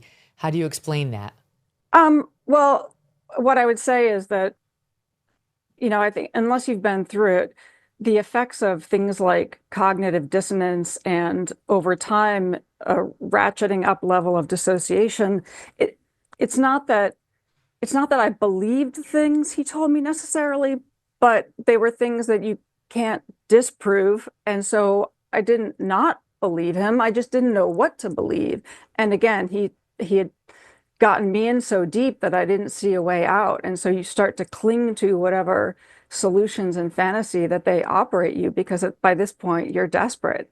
So again, it wasn't so overt that he said, Leon's going to live forever, my dog, but it was all things that he implied. And I think that the more afraid I got, the more I dissociated and wanted to believe that none of this was real because I was in so deep financially. I mean, the most painful part is that this wasn't my money. It's not like I had this money saved and he got it. That would have been, for me, comparatively, that would have been great if that was the only consequence. The most painful part is that this was money that came from the business, which ended up destroying it. And, all of these other people that were hurt through me was the most painful, grueling part of this whole situation. Because you had investors, you had employees. Yeah. And you were not the only one who would go down as a result right. of all this. And he got money out of my mother, your company had to close twice, not one, but twice. One time because of all the money he stole, then you reopened, and then it happened a second time, and that second time was the last time. Yeah. Yeah. Well, and because he took me away. So when he took me away from the city, I mean, when I was arrested almost a year later, 9 months later, if you had told me that people had stepped in and the restaurant was still running, I would have been relieved. But the point is that the entire time that I was away, I never Googled what happened or, whether or not the restaurant had closed or what happened after I left. And, again, that's something I go into detail in the book so people can better understand how it happened. Because eventually, and by the way, we should cover this. Do we believe that he was taking all those, $10,000, $100,000, $14,000 checks you were sending him, and eventually your mom was sending him and just gambling it? I believe so, again, because I think people like him, it's not about the money. It would all make much more sense if he had been stashing the money somewhere and then had just dumped me and gotten on a plane and, left the country, but he didn't. I think the point was the takedown. And in some ways, it almost feels like the point was to destroy me, to absolutely obliterate me, and to, beyond just the financial side of it, but it's almost as if he wanted me to be so utterly humiliated and broken and to have burned all of my bridges so that any chance for me to recover and come back and rebuild would be, as small as possible. And I'm still trying to do that, but he made sure it would be as difficult as humanly possible. Mm-hmm. Because not only did he destroy your business, but he destroyed your reputation. Yeah. And no investor is going to give you money. You say this in the documentary now, and employees are going to have a care or two about taking a job with you. Yeah. Well, I mean, with your employees, though, I know you want to add something about, I guess, did you pay the employees back their back pay? Yes. So I agreed to participate in the show. I said I just wanted enough money to repay my employees. So as a condition of participating, I got the amount of money that the employees were owed, which was just about $75,000, and all of it went to them because that's the part that weighed on me the heaviest. Because, of course, that they are not getting paid is more significant than, maybe a wealthy investor being out some of their money. I mean, that weighs on me as well. But what happened with my employees weighed the heaviest. And, all of those people that work there, the ones who are available want to come back if I can reopen. I'm in contact with so they all forgave of them. you. Yeah, because they knew. I mean, the people that worked there and the people who were longtime customers of the brand, they knew me. They knew that whatever happened, they knew something really crazy happened, but they knew that I would never, ever, ever hurt that business or the people who worked there. It's the other way around. I would have sacrificed myself for them and for that business. So they knew that it didn't make sense. So then eventually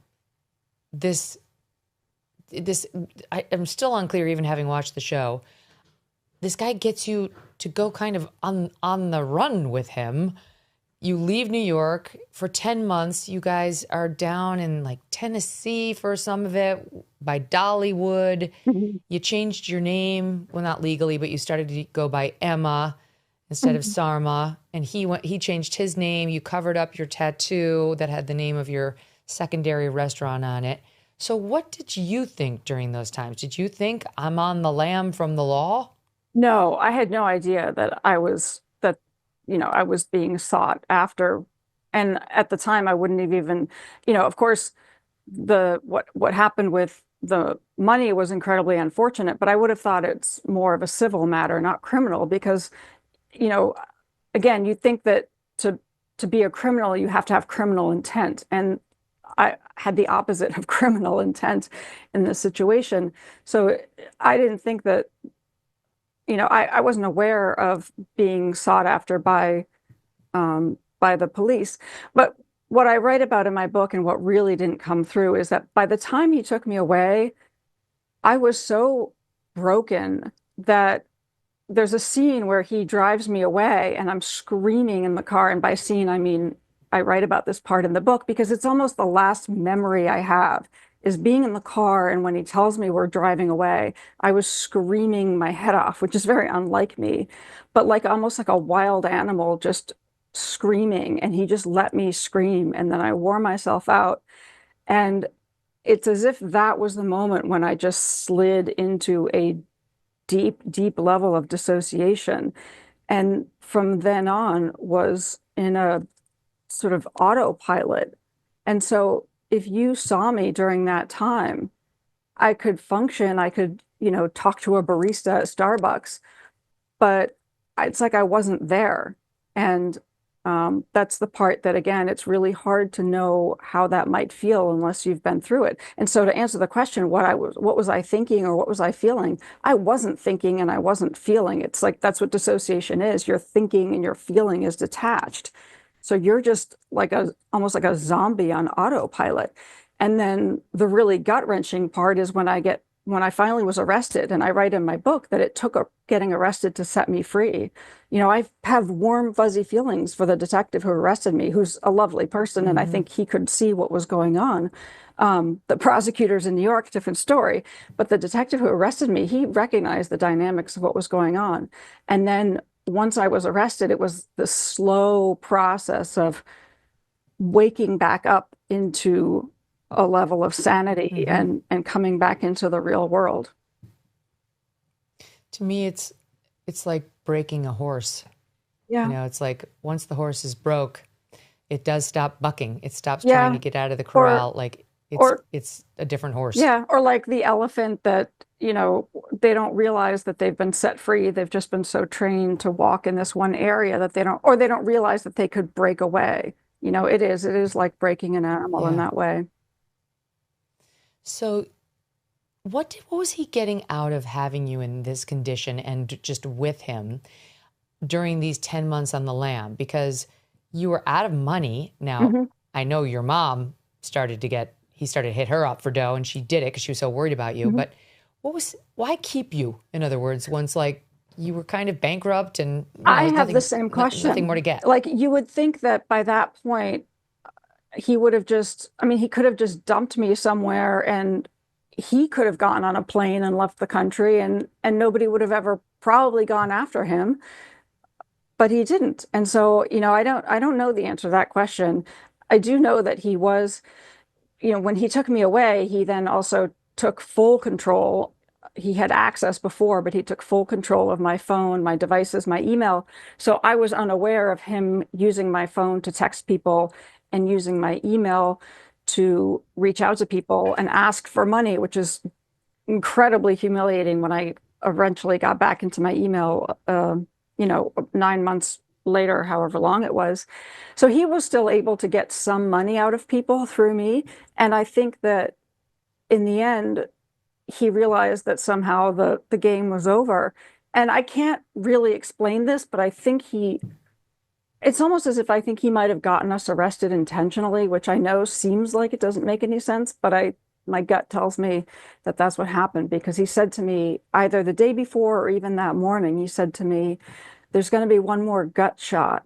And I was terrified because I didn't know what he meant by that, but it's as if he was telling me you're going to have to endure one more really painful thing before this is over. And then boom, we were arrested. Which reminds me of, speaking of things he made me endure, there's a whole sexual abuse component of this story that they asked me about and I spoke about in my very long interviews for the series, but they left it out, which felt really strange to me. I didn't understand it at first, but I think had they left it in, then the audience would have sympathized me with, to the extent that they wouldn't have been able to create sort of a twisty ending and cast doubt on whether or not I was complicit. What was the nature of the alleged abuse? Well, I think that you might have spoken to people in the NXIVM cult in the past on your show. Yeah. And so a similar thing happened with Keith Raniere. And, they create this dynamic where it's almost as if they make you believe that this sexual stuff is necessary and something that you have to endure for your own benefit. It's really twisted and hard to explain, but I go into sort of grotesque detail in a chapter in my book about what he did. Because, I was so repulsed by this man. This is another thing that people didn't understand and that didn't come through in the story, is I was so repulsed by him. The last thing in the world I want to do is have sex with this guy who, by the way, By which point? By what point were you repulsed by him? I mean, it happened over time, but it was reasonably at some, certainly when we got married, it wasn't like we were a married couple and having sex. By that point, I'm sure I had stopped wanting to have sex with him. And I think that happened pretty quickly, but he, so eventually it was something that he started to force me to do in a really disgusting, manipulative, cruel way. And it was, it was incredibly painful, but it's something that cult leaders do as well. And I think it's like another element. May I ask, forgive me, I haven't read the book. I only saw the documentary, so I wasn't aware of that. But can you provide any color on that? Like what was so awful about, I mean, I accept that sexual abuse is awful, but if you could just help us understand what you're talking about. Yeah, well,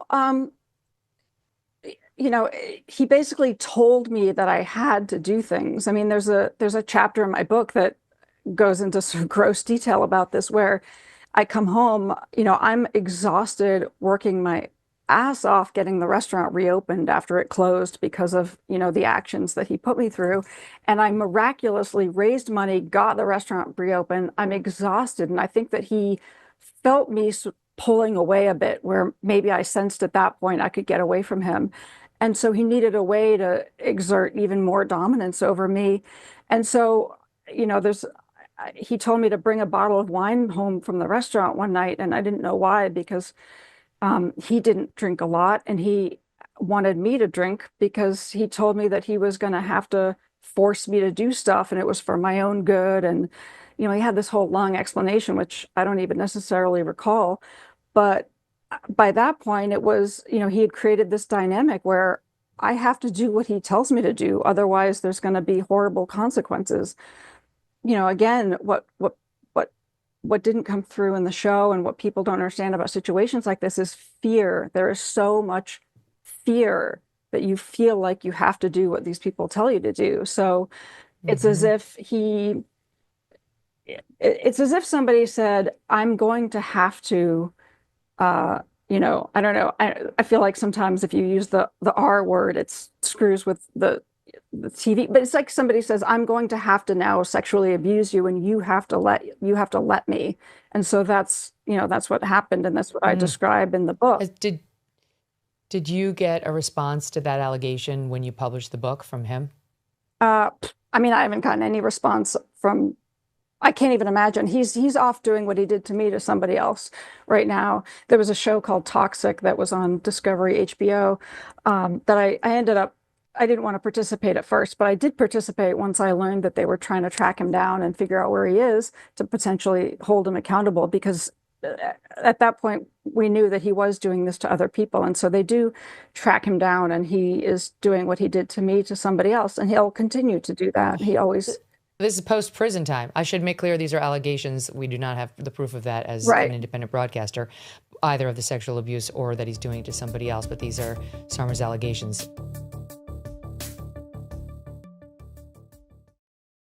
He's already been to prison because at the end of this 9-10 month stint in Tennessee, you did get arrested. Mm-hmm. It made headlines that it was after ordering Domino's. I mean, the short form of this, as I recall, was like, she's not even a vegan. They ordered chicken wings and a pizza from Domino's.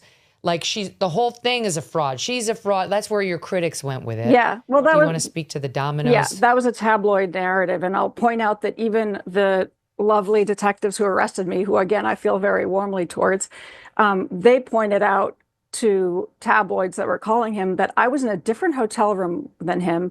I didn't even know about the pizza. I wasn't in the same room as the pizza. And so, even knowing that information, it's sort of too juicy a headline for tabloids to claim that, this New York City vegan was arrested because of a pizza. Again, I didn't even know that a pizza existed until a girl in jail when I was in the holding cell in Tennessee. And she had seen me on a news program. She came into the holding cell after me and said, "Ain't you that girl that was on TV? You got arrested because of the pizza?" And I was like, "Pizza?" I didn't know anything about it. So again, that was just a way that the tabloids want to make a story juicier for attention. To diminish you. Yeah. Some of the abuse, not sexual, but verbal, is captured in the Netflix film. We have some of the language he used over the phone with you captured in the following soundbite here, 55. You know what the fucking deal is here. If I say to do something, do it. No. That's not how it works. I already gave you the fucking 100K on top of everything else. I thought you were going along with everything. You wanted in. You wanted to happily ever after. And now you're talking about this as if it's fucking real. This isn't real. None of this is real. Those wires are bullshit. I took you in the fucking books. I fucking told you what was going on. I held your fucking hand. You're fucking falling apart. You're fucking coming unglued. Who's making all these fucking threats, telling me this and that you're gonna go do this and you're gonna go do that because how I fucking talk to you? Who's threatening who? So I love you. I'm threatening you. If I tell you to take all your money out of the bank and light it on fire, do it. Yeah, Explain that. I got chills. Listen, I haven't listened to that in a long time. So hearing his voice and I mean, I have like goosebumps right now. I think these people have a certain power that's really hard to understand. There's something about it where it's like they get you under a spell. And in my case, another paradoxical element about this whole situation is that I kept pushing back on him, and yet he'd end up dragging me in and overpowering me over and over again. Yeah, he was not intimidated by your pushback at all. And by the way, there's an ex-wife in the documentary or whatever we're calling it on Netflix who says he did this to her too, except she had a baby. Yes. And she claims in the film that he said to her, if you give a baby salt, it will die and it won't be detectable in an autopsy. And she said, I never let him be alone with a baby after that. I mean, again, we don't know whether that is true. Right. It's an allegation by an ex. But if so, then this guy's got a dangerous pattern here. And one might argue you should consider yourself lucky to have just escaped with debt, the loss of your business, self-esteem, some anger from employers and investors, and a short stint in prison. I mean, honestly, this could be the lucky outcome. Yeah, I mean, I say this in all seriousness. There were times where I wished that he had killed me, because when I came out of the other side of this, the consequences and everything being destroyed, I just felt like, what is there left for me to live for? And Yeah, and he was never held accountable for what he did to me. He spent a year in jail, and I ended up having to go serve 4 months after he was released. So he was out free, clean slate, and I had to go in and do 4 months. And How does he then, only get a year for all of this? He stole $1.7 million minimum from you. yeah, I mean, I saw, the ultimate damages were higher than that, but like, how does he only get a year in jail for that? that's a good question. I was prosecuted aggressively. He wasn't. It's almost like he was an afterthought because the prosecution focused on the business loss.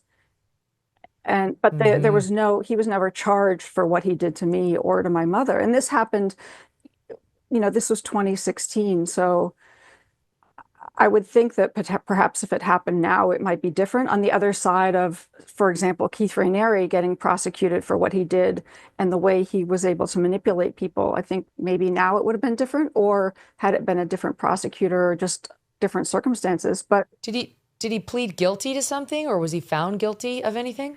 Well, he pled guilty. We both pled guilty. There was never any trial or anything like that. I mean, I think anybody who's been through the criminal justice system knows that pleading guilty is something that people do all the time because it's a better alternative than getting dragged through, a trial that you can't afford, or the prospect of the stress of a trial and, perhaps things not being admitted into evidence, and you end up with even more time, and not to mention not being able to afford a trial. So, I ended up pleading guilty, which was really painful because however they made it look, I'm a deeply honest person. And so to stand there in court and have to plead guilty to something that I had no intention of ever doing, what did you plead guilty to?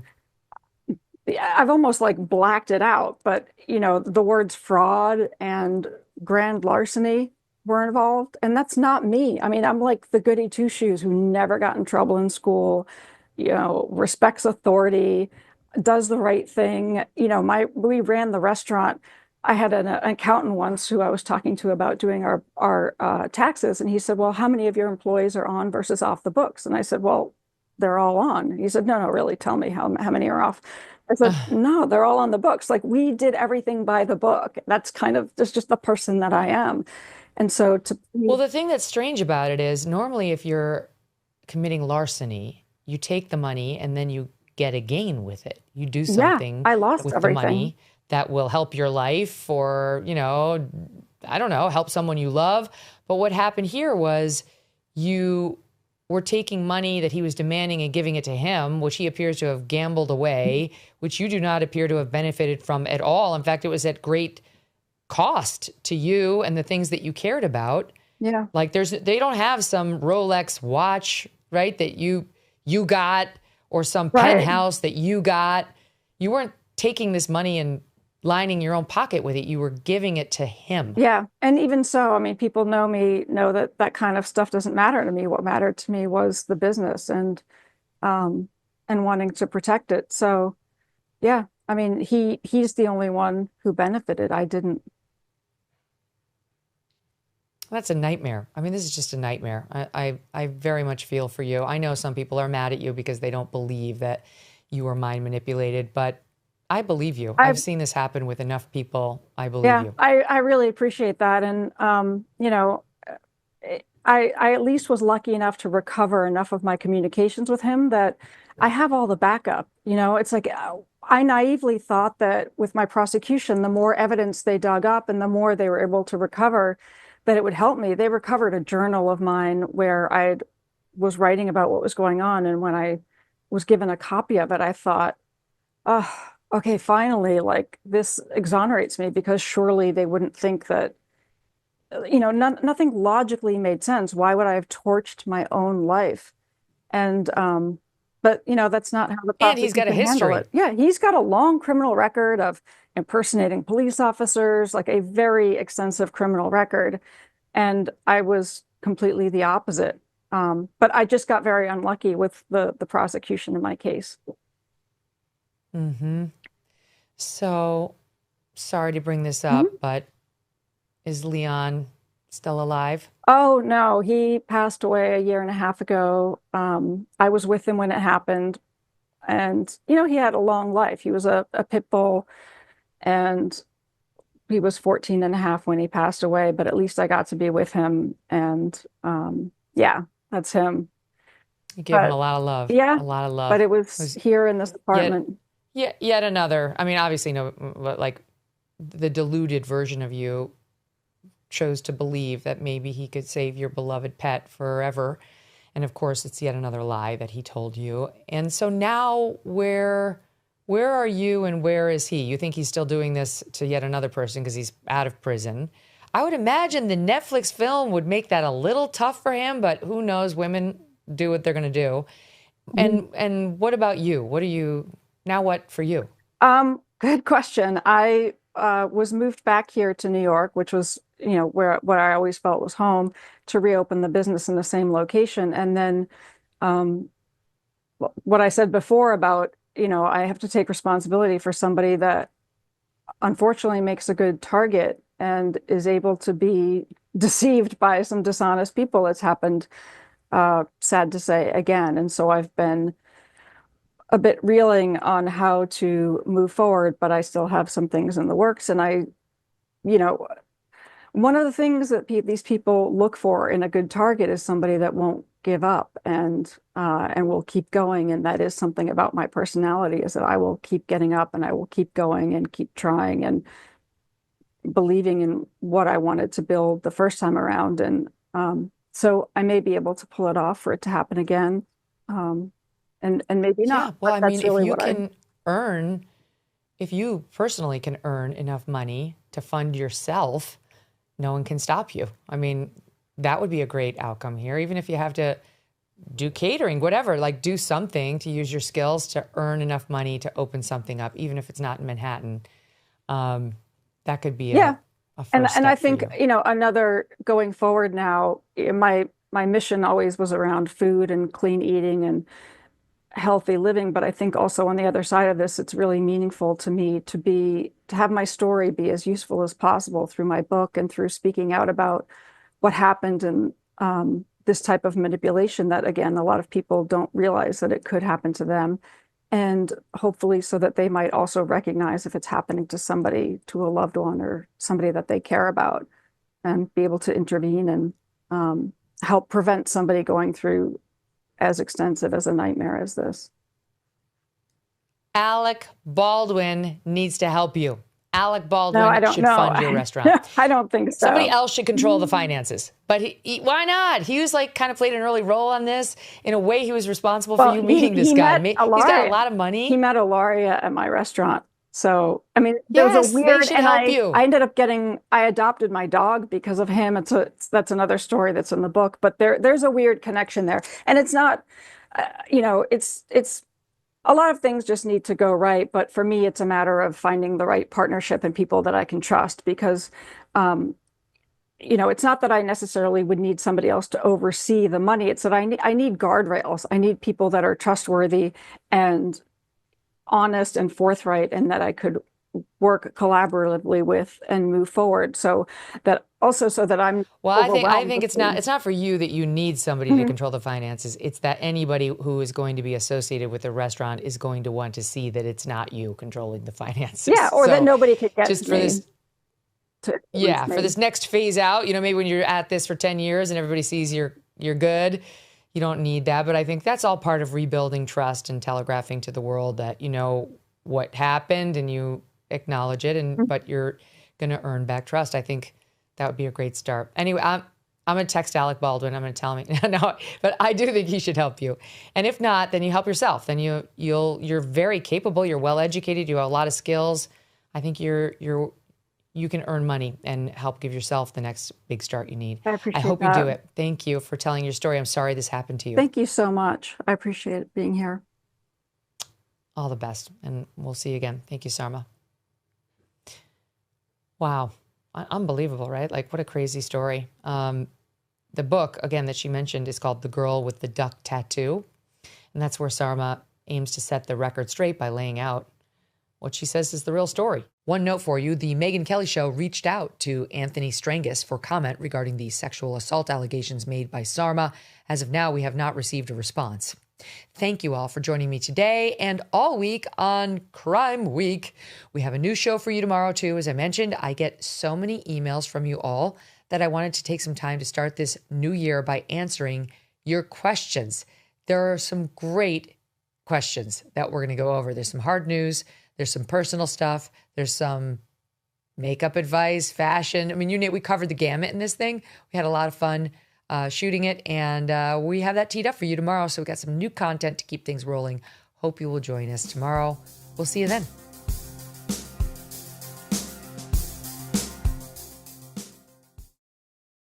Hey everyone, I'm Megyn Kelly. Welcome to the Megyn Kelly Show. All this week, we are bringing you our hot crime summer shows. Today, a deep dive into the Jodi Arias case. This month marks 15 years since Travis Alexander was viciously murdered by his ex-girlfriend, Jodi Arias. We revisit the case with criminal defense attorney and longtime Kelly's Court contributor, Mark Eiglarsh.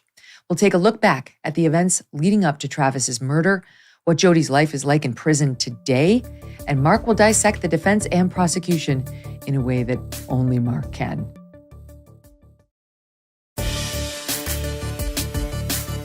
I'm going to kick it off with a little walk down memory lane because you used to come on Kelly's Court back then as now. This one doesn't involve you. This Kelly's Court doesn't involve you, but it's a scene setter. Now we're 10 years post-verdict right now. Here's a little flashback to I was on the air when we got the guilty verdict and covered it with the court then, which was Mercedes Colwin that day and Jana Spilbor. Look at this sweet delivery. She's so concerned about their happiness and their peace now. Listen. I hope that now that a verdict has been rendered, that they're able to find peace, some sense of peace. That's great. And the Oscar goes Beautiful. to, Oh my God. because Wake this up. is a woman who stabbed him 27 times in the heart as well, then shot him. And look at the bloody sink. I'm not to be sensationalist, but prosecutors say the man was standing at the sink watching himself get stabbed to death, watching himself get murdered and bleed out over the sink. Oh, but Mercedes, she's so concerned about the family's peace. Give me a break. Okay, a very pregnant Megyn Kelly in that clip. But that gets to it, right? I mean, the thing, because I've been asking myself, Mark, what is it about the Jodi Arias case that kept people so riveted? And in part, it's this mousy little woman who committed one of the most heinous murders that ever came before the national eye.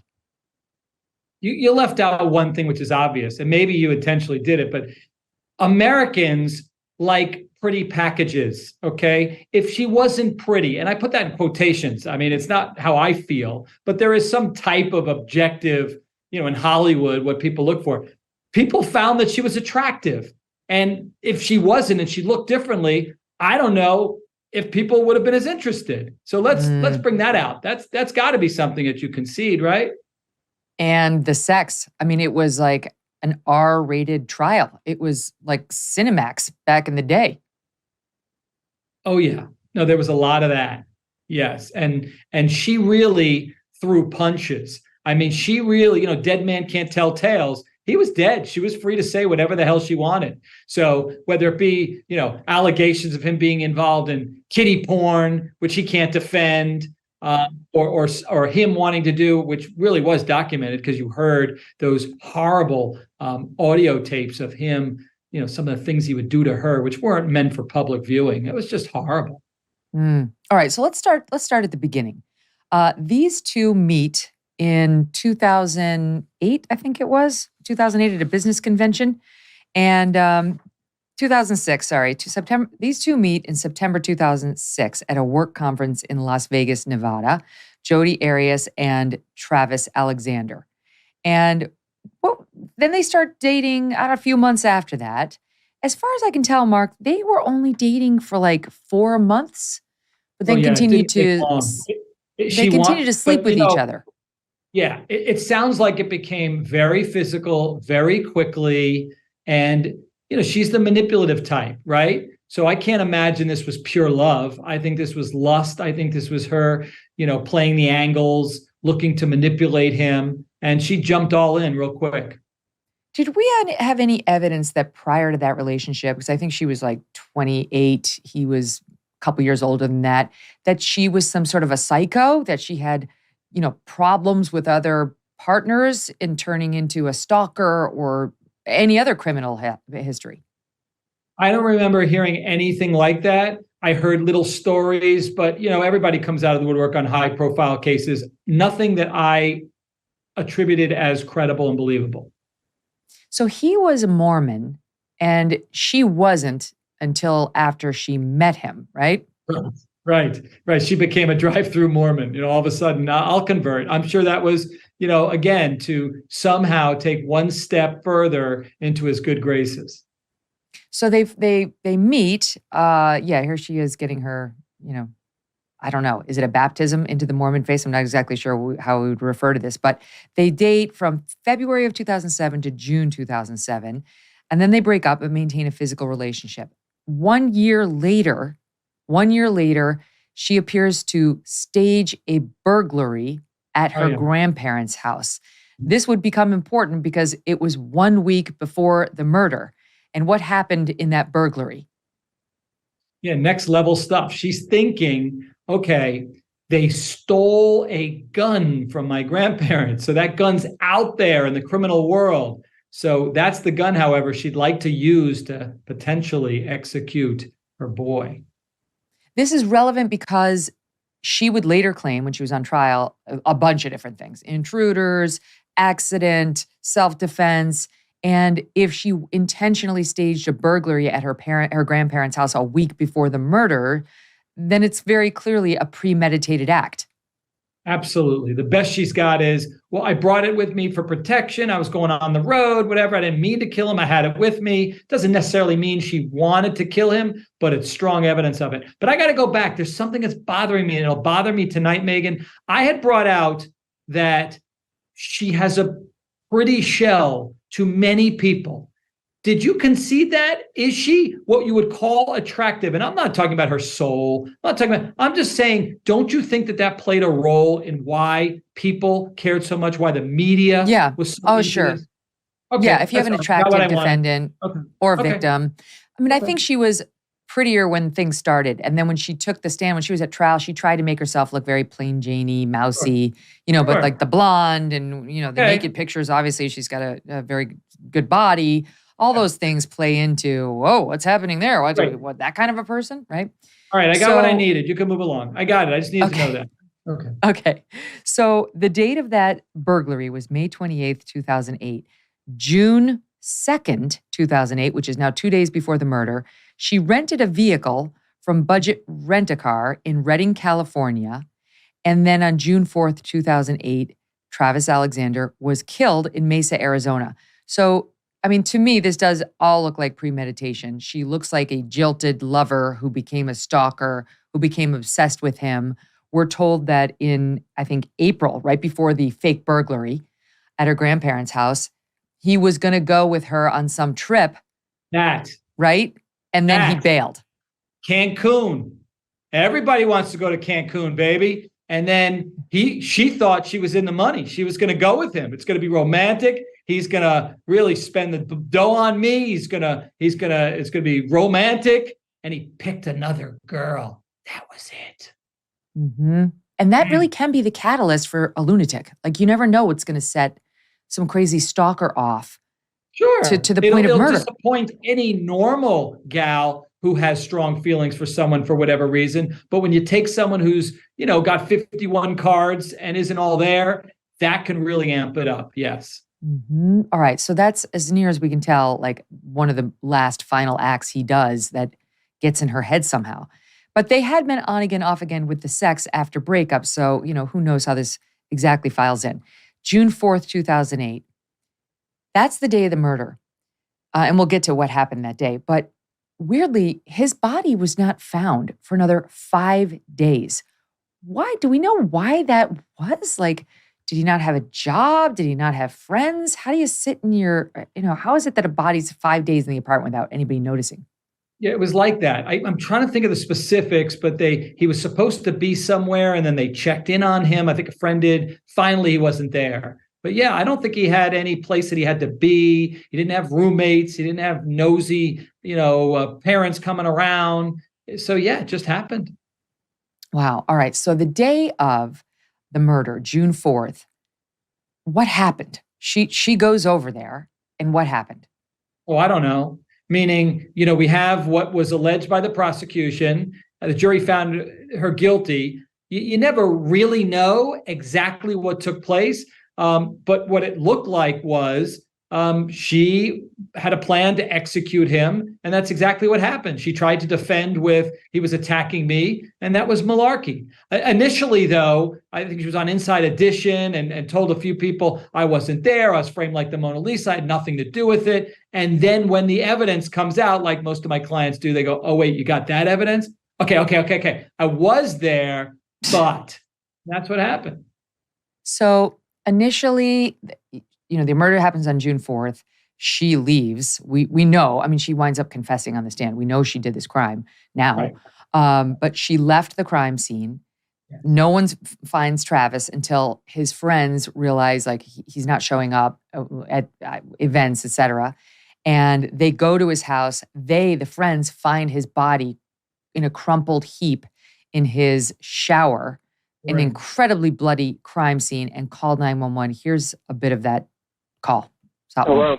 Hi, so what's going on? He's dead. He's in his bedroom. Okay. In the shower. Okay. How did this happen? Do you have any idea? No, we have no idea. Everyone's been wondering about him for a few days. She said that there was blood. So is it coming from his head? Did he cut his head? It's all over the place.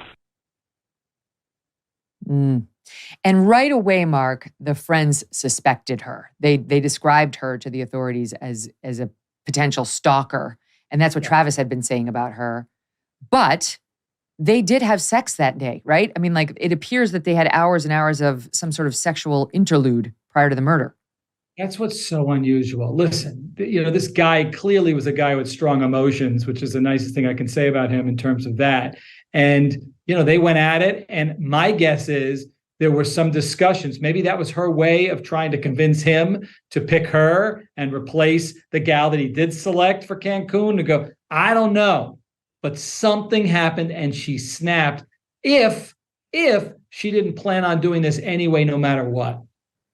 Because you have hours, and we know this because they found a camera. The two had been taking pictures of the sexual acts. There's pictures of her posing totally nude for the camera. Very consensually, does not look like a forced situation on either end.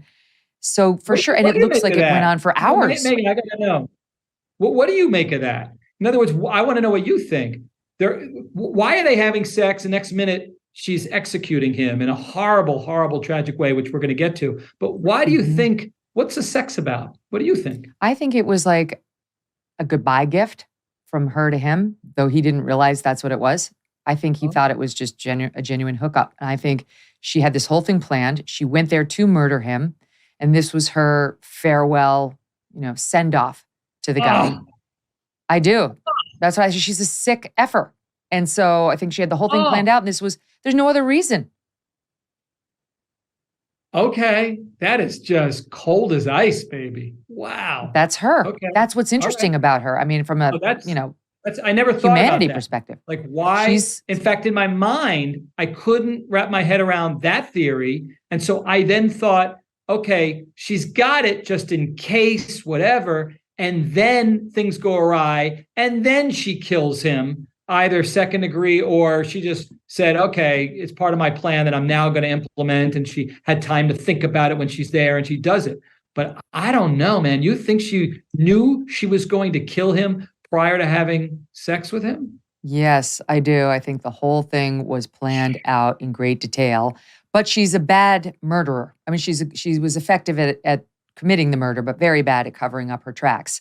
And she should have spent more time in the planning and the lying phase, because she turned out to be a disaster at that. Now, she very shortly thereafter gets arrested. The friends are like, it was Jodi Arias. She's a stalker. Meanwhile, the day after the murder, she went and saw another love interest, some guy named Ryan Burns, a former coworker of hers in Utah. That guy, I think he also took the stand. It's like, that's how cold she is, Mark. Now at this point, there's no doubt she committed this brutal murder the day before. She goes off to see another lover. Oh, no problem.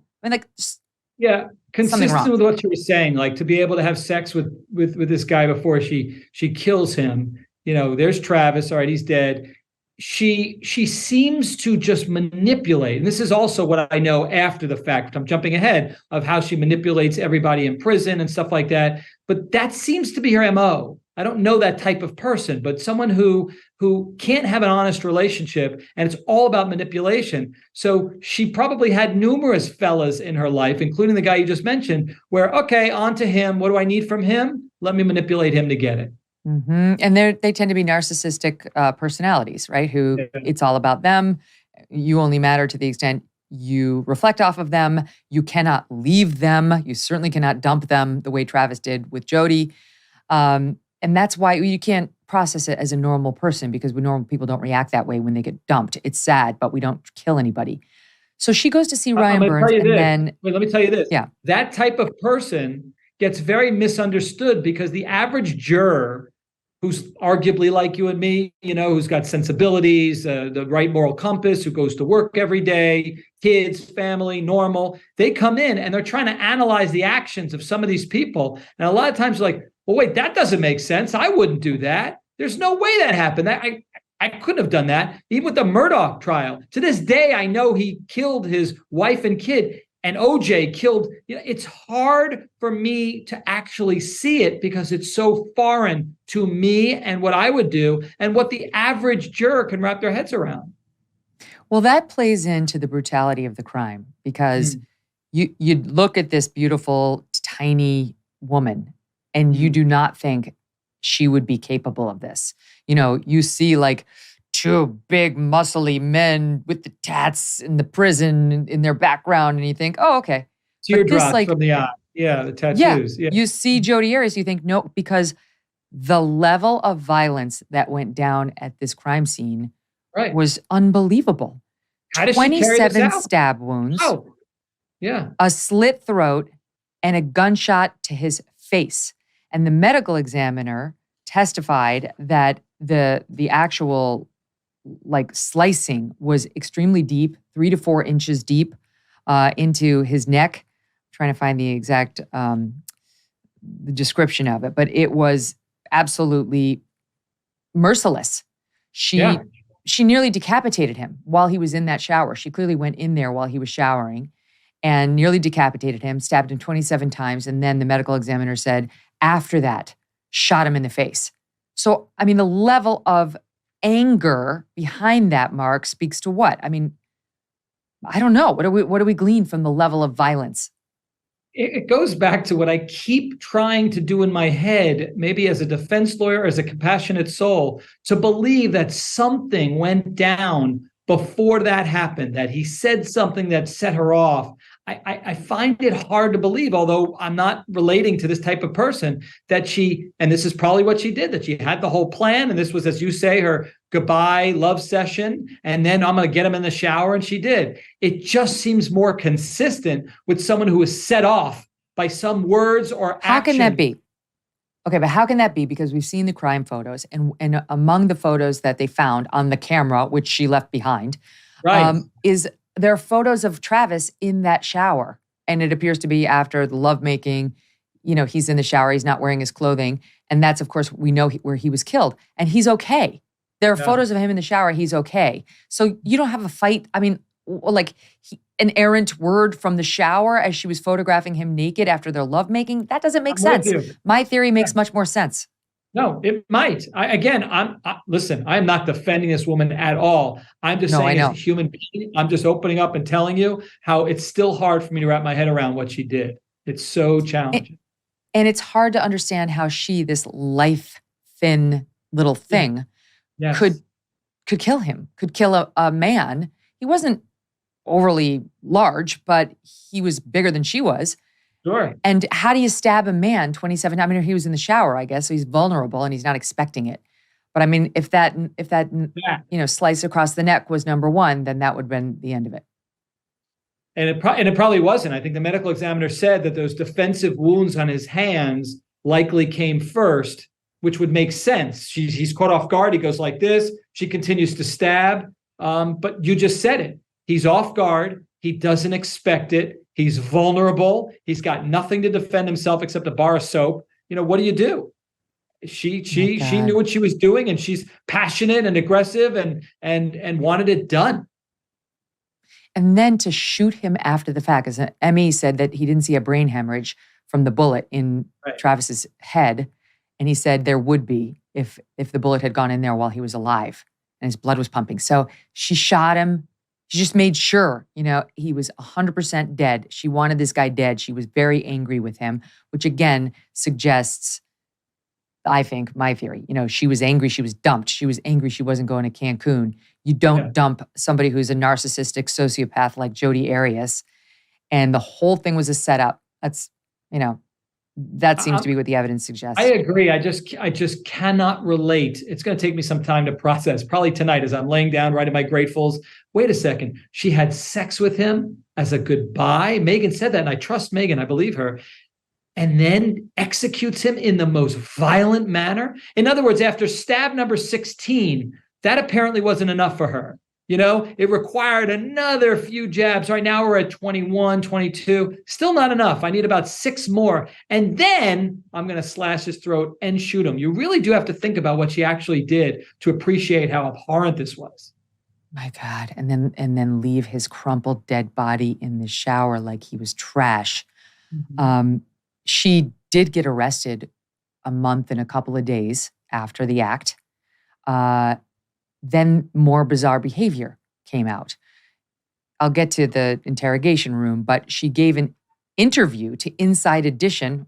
Oh, Mark's number one advice to all of his clients: do not talk. Shut up. Let me do the talking if there's going to be any talking. She talked. The fish who kept his mouth shut never got caught. Right? That's right. That's right. And I'm not saying that certain interviews aren't beneficial. I've done it in many cases, but that's after you know what the evidence is, you know the parameters, you know how you can and can't get hurt. What she did was just reckless. So she gives an interview to Inside Edition, which actually makes some sense knowing her in the way we do. She was a narcissist. She wanted to be a star. She cared about how she looked, how people were perceiving her. I think she was seeing an opportunity to see her name in lights as opposed to just oh my God, keep yourself out of bars. Yeah. Here is a bit of what she told Inside Edition. This is well before the trial after she'd just been placed in jail. Did you kill Travis Alexander? I absolutely did not kill Travis Alexander. I had nothing to do with his murder. I didn't harm him in any way. I witnessed Travis being attacked by 2 other individuals. Who? I don't know who they were. I couldn't pick them out in a police lineup. So what happened?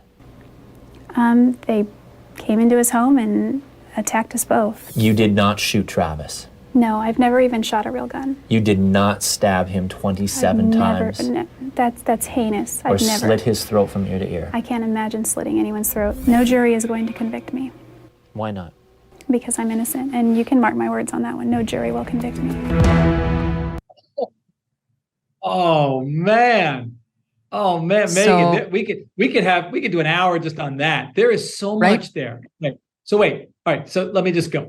First of all, the one thing she asked for was for makeup prior to her mugshot. That's what she's thinking about, right? Right. I'm not thinking about a life of having to never take a shower ever again in a jail or prison because I'm too pretty. She's worried about her mugshot. She needs to make. There we go. It is a nice mugshot. So it goes to your point how she's so narcissistic. She wants the world to love her and believe that she's Snow White. But look at the way she acted. This is why you never know anyone. You just know how they want you to see them, because she looks believable. If you know nothing about the facts of the case and you look and you go, yeah, how could she have done that? So beware, folks. You never really know. I watched that interview, Mark, and all I can think of is Phil Houston, the human lie detector, CIA guy who invented the deception detection method that's still used there. He was at CIA for 25 years. And what he talks about, I'll set it up for you. I'll play it again. But listen to how, she does a couple of the things. Convincing behavior. If I say to you, Mark, did you kill this guy? You say, no. You don't try to convince me you would never kill anybody. That's not what a normal non-killer does.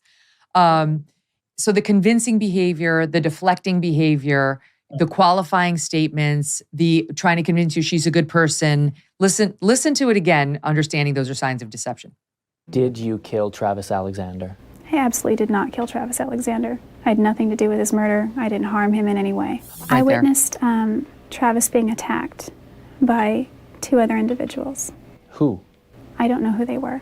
I couldn't pick them out in a police lineup. So what happened? They came into his home and attacked us both. You did not shoot Travis. No, I've never even shot a real gun. You did not stab him Never shot a gun. 27 times. Never. That's heinous. Or I've never. slit his throat from ear to ear. I can't imagine slitting anyone's throat. No jury is going to convict me Why not? because I'm innocent, and you can mark my words on that one. No jury will convict me. Classic. That's heinous. That's convincing. No, I can't imagine ever slitting someone. Who says that? You wouldn't say that. You'd say, no, I didn't do it, period. Listen, in retrospect, you see all these signs. You don't really see it up front. But she did, listen, there's one thing that she did say that really bothers me. And I know it's probably for other cases. But I can't stand when people blame other people for their crimes. And worse, I actually think there should be an enhancement, a penalty enhancement when you pick somebody of a certain race or gender. It's always like, black man. One case, it was 2 Latina women who did this, or it was 2 black males who, I can't stand that. All right, I'm done. Yeah. No, it happens all the time. Yeah, 2 Latino women. Who is that? That was the blonde lady, the wife who staged her own disappearance. What's her name? We're thinking about this. So how many Hispanic Latina women are stopped and questioned and harassed in that area because of what she said? Right? I can't stand. Well, at least Jodi Arias said, I couldn't pick him out of a lineup. Like, don't bother. Don't worry. We won't. Sherry Papini. Sherry Papini was the one that who said the 2 Latinas. Wasting precious judicial and law enforcement resources on her trying to identify someone. Give her credit for that. Yes. Okay, so she gives that BS interview. I mean, it's so weird. And you can take it right now. I'm not going to be convicted. What the hell? This is not a sports game. Like, this is a crazy person sitting there, though not legally. But on the subject of craziness, there was video of her in the interrogation room at the police station doing a headstand. And I want to ask you, why did she do this? They left her alone in the interrogation room. For the listening audience, she goes down, headstand, legs up against the wall. She's got no shoes on. She's in civilian clothes. She holds it for 30 seconds. They said she then began to walk around the little interrogation room and sing a Dido song and search through the trash. So, Mark, what's that about? Well, whenever I've done that, Megyn, I have no idea. I should know what that means. That's a nut job. Well, is she going for an insanity thing? That's my first thought was, is she trying to look like a nutcase in the most serious of circumstances? She's doing headstands? No. Eliminate that. Listen, of all your theories, that one I don't like, because that would mean this narcissist who has consistently said that it wasn't her, she wasn't there, I was framed like the Mona Lisa. She's not going to then say, I'm nutty, I'm crazy, I did it. But I did it because I don't know right from wrong and I have a mental illness or defect. There's no way that that's what she was doing. So could it just be she's been in there for hours and somehow in her apartment she does that? I don't know. There's women who do headstands like that for some purpose, I think. Right? Isn't that part of some pose that somebody might do? I mean, it could have been a stress reliever. I don't know. It could have been a stress. Sure, she was stressed. You heard in that interview with Inside Edition, she claimed for the first time 2 intruders killed Travis and that she was there as well. The ones she would never be able to pick out of a lineup. She continued to claim a home invasion and that we'd been there having a consensual sexual interlude using the camera before the intruders got there. The camera is one of the most interesting things about the whole day. Yeah. They took pictures of each other. She took pictures of him post-injury, like at least one picture they say was of him in the shower, like while he was being attacked. And so we have crime scene photos that the police took that show us actually what happened to him. But the reporting was that there was at least one photo post-initial injury. How does this person leave the camera there? And I think they eventually found it like in the washing machine? Or? Yes, I'm glad you said that. I was getting that vibe. It was either washing machine. I'm thinking back all these years. It was either washing machine or dryer. So I think it was the washing. And somehow the I don't know, the little disc or whatever they use was still good, and they were able to get those photos. And again, once that evidence came in, that's it. She's done. All her stories. But I don't get it, Mark. She leaves. She's got all the time in the world. She leaves. They don't find the body for 5 days. She knows there's a camera with all these photos of her at a minimum with him moments before he dies. Nah. Why? Washing machine. Why? She Why thinks would she leave washy, it? bye-bye. That's what I think happened. Why wouldn't she just take it with her? I don't get it. It's too stupid. Is she a moron? She left a lot of clues, and she's serving a life sentence. I wouldn't put her up there with Einstein. Yeah. She gets arrested. She goes on trial. Once she takes the stand, and was it a surprise? Do you remember? Because the prosecution went on for 2 weeks before the defense had to offer its side. Was it a shock when she took the stand? I don't think I was shocked. No. In fact, Why? the type of person that she was, very outspoken, very passionate. I think she needed to. I think that I think it was expected. I don't think I was shocked. Okay, because somebody's going to have to say what happened inside of that room, and she's going to have to admit she was there. Now, thanks to the photographic evidence. Mm-hmm. Yeah. Okay. And also, anytime there's any element of self-defense, which is pretty much what she was saying, that she was attacked and then she, had to do something, that can't be brought up by a lawyer. You got to put them up there. Okay, because she started with Intruders to Inside Edition. She continued with Home Invasion, and, I was an innocent victim that saw him, get attacked. And then she switched. She switched to Travis attacked me. And Yes. I killed him in self-defense.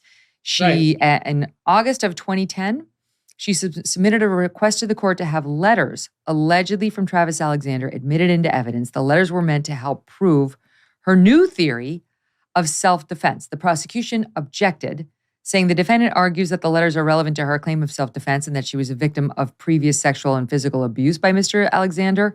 But they denied that, and they said these letters should not be allowed. Her new theory was that Travis Alexander became angry when she dropped his camera and she was forced to kill him in self-defense. That was ultimately, Mark, what she did claim in front of the jury, was it not? That's all that was left. In other words, okay, the two intruder theory didn't work. Everything else didn't work. Then you're left with, all right, I'm there. I can either do insanity, which works in a fraction of 1% of the cases. And in this case, with all the planning and all the, lies after the fact, would absolutely not work. So by, the same way I took the bar exam, I might not have known the answer, but I eliminate those that definitely aren't the right answer. And what's left is the only thing I got to go with. So that's what happened. She starts to try to demonize Travis. He abused me. He sexually pressured me. He treated me like I was his sexual plaything. I didn't enjoy it. He was this Mormon who, made me do dirty things that I didn't want to do because he had some beliefs that he didn't want to cross. Here's some of that. Okay, we have, first of all, she accuses him of being a pedophile just to set the jury's expectation of him, where she wanted it. Right. Absolutely no proof of that whatsoever other than her weird word. Here that is sought for. I walked in and Travis was on the bed masturbating. And I got really embarrassed. It was a picture of a little boy. 5-ish, 5'6". I'm not a good judge of age. He was dressed in underwear, like briefs. I was frozen there for a minute and I just ran. I didn't stay. I felt nauseated. Ran inside and threw up in the bathroom. That's a clip from HLM, which is why there's music over the weird testimony. But yeah, so she tries to condemn him as a pedophile before she gets started. And had Spider-Man pajamas ordered to the house. Like, she was very specific. She's dangerous because she's not an idiot. I mean, she's dumb, but she's not an idiot. I don't know what that means. But you know what I'm saying? Mm-hmm. She's very cunning. She's not a criminal baffling. mastermind. What's that? I said she's not a criminal mastermind, but that doesn't mean she's not smart. She's correct. She's creative. She's, cunning. She plans these things out. She had plenty of time to plan how she was going to lower him in the eyes of the jury. And you dig from the pedophile card deck, that's about as low as you go. That was the worst. Yeah. So then she tries to say that she had to give him certain forms of sex because he was a Mormon, and this is what he required of her. I'll let her tell it. This is SOT 5. Sex is sex. There's just different ways to have sex, and it seemed like Travis was kind of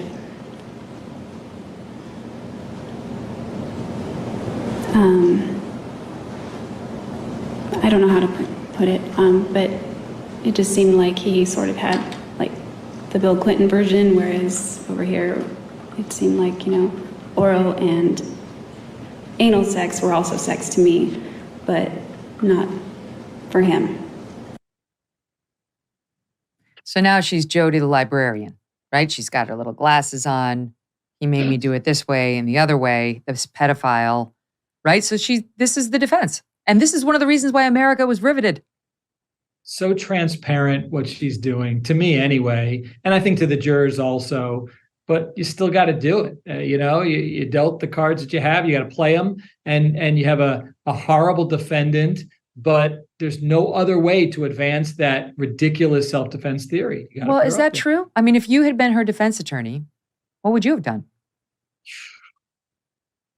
Not write a tell-all book and get disbarred. We'll get to that. What would I do? Probably what happened here. I would, it would be obvious painfully to me that my client is guilty as they come. And I would say to that person, first of all, they might be offering you life. You might want to take that instead of risking the death penalty, try to persuade her that her chances are very low of prevailing. She, the narcissist, would say, I'm not going to be convicted, so I'd go. And I'd say, okay. And to myself professionally, I'd say, winning is defined by doing everything I can to achieve the best possible outcome for this client. Whether they say guilty or not guilty is not in my control. And so testifying is her option. If she wants to testify, she testifies. In other words, yeah, I might lose this case. And you know what? I'm fine with that. This is the problem. I mean, basically, you try to cut a deal on it with a client like this because there's just no question that the jurors are going to find her guilty. Juan Martinez was the prosecution. And one thing I do remember is you did not like him. You did not like the way he behaved. Listen, the main reason why I accepted your invitation is because I get another crack at talking about his cross-examination. Okay, so let's set it up before we play the soundbite of that. He had 2 weeks to present his case. It's kind of open and shut. What should he have done? What would you have preferred to see a prosecutor do? Okay, ready? And Yeah. I'm talking to the Murdaugh prosecutors. Everybody gives both Juan Martinez and those guys such accolades, and they did good things. I'll give them credit for that. I'm merely talking about cross-examination, which is an art form. I have taught my students that you don't wing it. You carefully craft every single question that you're going to ask, knowing that it could go this way or this way, and then you are ready with the follow-up. Isn't it the fact that on such and such a day you said this, and you boom, boom, boom, boom, boom, and it's a lean filet mignon. You don't present a big fatty steak wandering around. Hey, Mr. Martinez, your ego is not your amigo. You don't get up there and make it about you. You don't take days. You don't, try to grandstand like he did. I thought his cross-examination was horrible. And people are going to say, oh, you're jealous, this and that. I'm not. I don't care. I wish him well. I'm simply saying that it was a D- on the scale. And I'm telling you this, don't go by the outcome. This case could have been won by rookie prosecutors. I'm talking about how he did on cross. Both he and the Murdaugh prosecutors sucked in cross-examination. Yes, I've said it publicly. Again. Yes, I know. I agree with you. And now I have to tell you, I listen to some of these friends of the Murdaugh prosecutors on their little podcast, and they're like, oh, people just didn't get it. They just didn't get how brilliant that cross was. It's like, no, people know how to do a proper cross-examination, and it would have been over and done with had they done it properly. They let him go on. There was a chance the jury could have bonded with the guy. They took unnecessary risks. in that cross of Alex Murdaugh. I agree with you.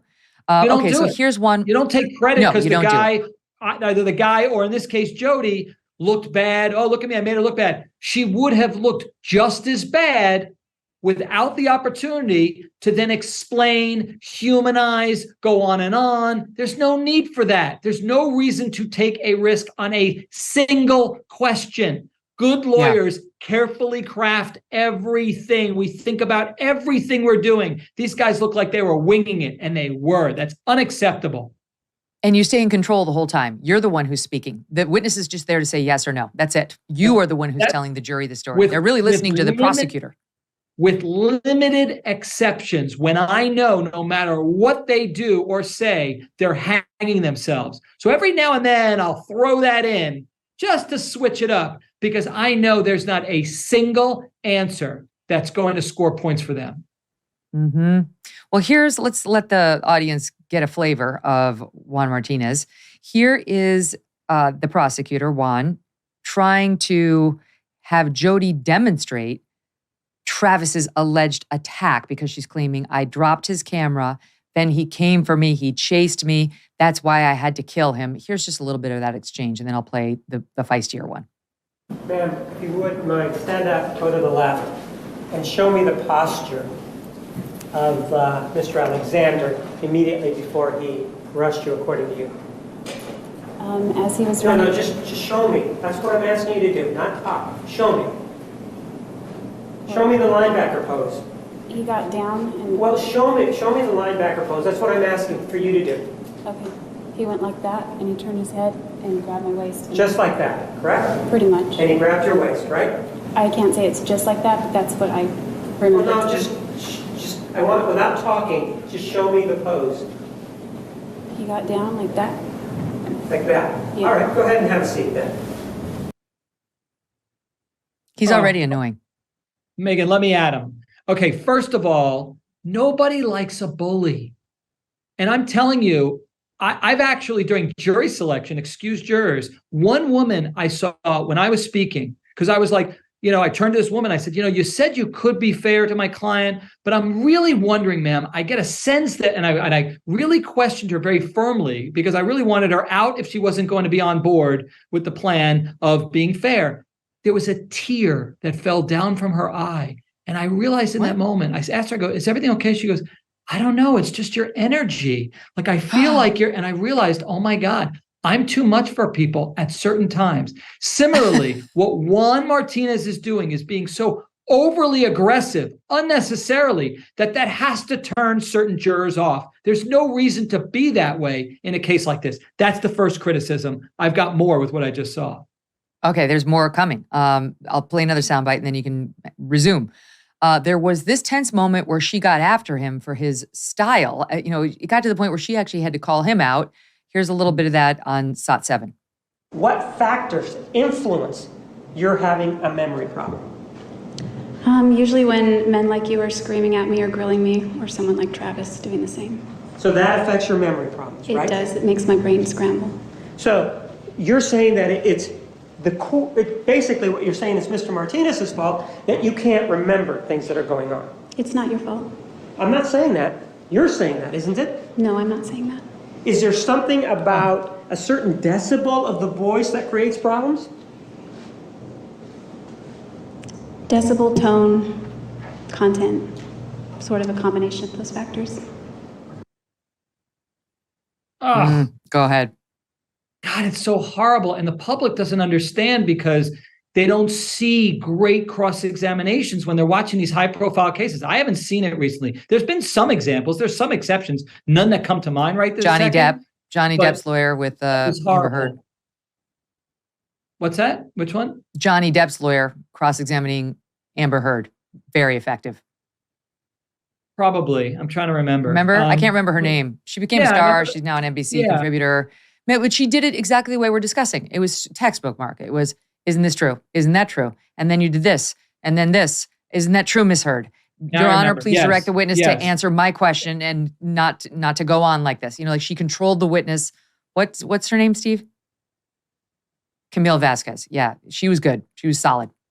I agree. So two things. One, in the first clip that you played, You're asking the defendant now to give her version again, giving her another opportunity to then display for the jurors why she's not guilty. I would never do that. I'd just make fun of it. And the second clip, you look at him, he doesn't have those questions prepared. He's just winging it. That's what a rookie lawyer does, or someone who doesn't do cross-examination. It's not to say there's not room for spontaneity, but I plan my spontaneety. I know that sounds like a contradiction, but that's what I do. You sound like a great person to hang out with. Your poor wife. Not always. I'm talking about not in the bedroom, in the courtroom. Come on. And on 3. Okay. Let's talk about the fact that your friend Juan Martinez, in addition to the defense lawyer, have both been disbarred since then. They've both lost their law licenses. Yeah. Different reasons. But can we back up a little bit? Because we left out one of the biggest things in the trial. Well, yeah, I'm not done with the trial, but I do think it's interesting that your friend lost his law license. And I think when people look at that cross-examination, it's very interesting to know, quoting now the AP, that Martinez was accused later, this is why he lost his law license, of leaking the identity of one of the Jodi Arias jurors. He leaked the identity to a blogger with whom he was having a sexual relationship, then lied to investigators about it. That's what he was accused of. And of sexually harassing a bunch of female law clerks in his office. He chose not to defend the charges and consented to disbarment. And what's happening? What are you doing? It's the fog, Megyn. Like Jodi Arias, don't you remember? She was in a fog. What? Did you don't think I bring props out for you? Come on. You got dry ice in your office? It's a little machine I gave to my son for his 13th birthday. But so appropriate, really, when we're talking about the fog and how Jodi Arias was in a fog. She didn't remember anything. Don't you remember the famous fog? Come on. Yes. She was in a fog. Okay. The lawyer too. All right. Killed in a fog. The lawyer too was in a fog as he was sexually harassing all the female law clerks to the point where they had to run. He was staring at the chests of some female employees in the county prosecutor's office, looked them up and down as they walked away. Some female employees would hide in the bathroom, duck into cubicles, or engage in busy work to avoid encountering Martinez. He got fired after 32 years as a prosecutor, then lost his law license. That's the man. I'm going to have to say, tip of the hat, your instincts were dead on. What an unsubtle pig. I read that to my wife. She's like, what a horrible. And I looked at it from her perspective, and women don't like that. And what a horrible place to be, where all day long you have this guy staring at you and he's not subtle, and it's just horrible, I know, it's creepy. Well, so I think your instincts were dead on. You understood this is not a good lawyer and this is not a good man, and you had a revolt in watching him that was well placed, but the evidence was so strong against her, it didn't wind up hurting his case.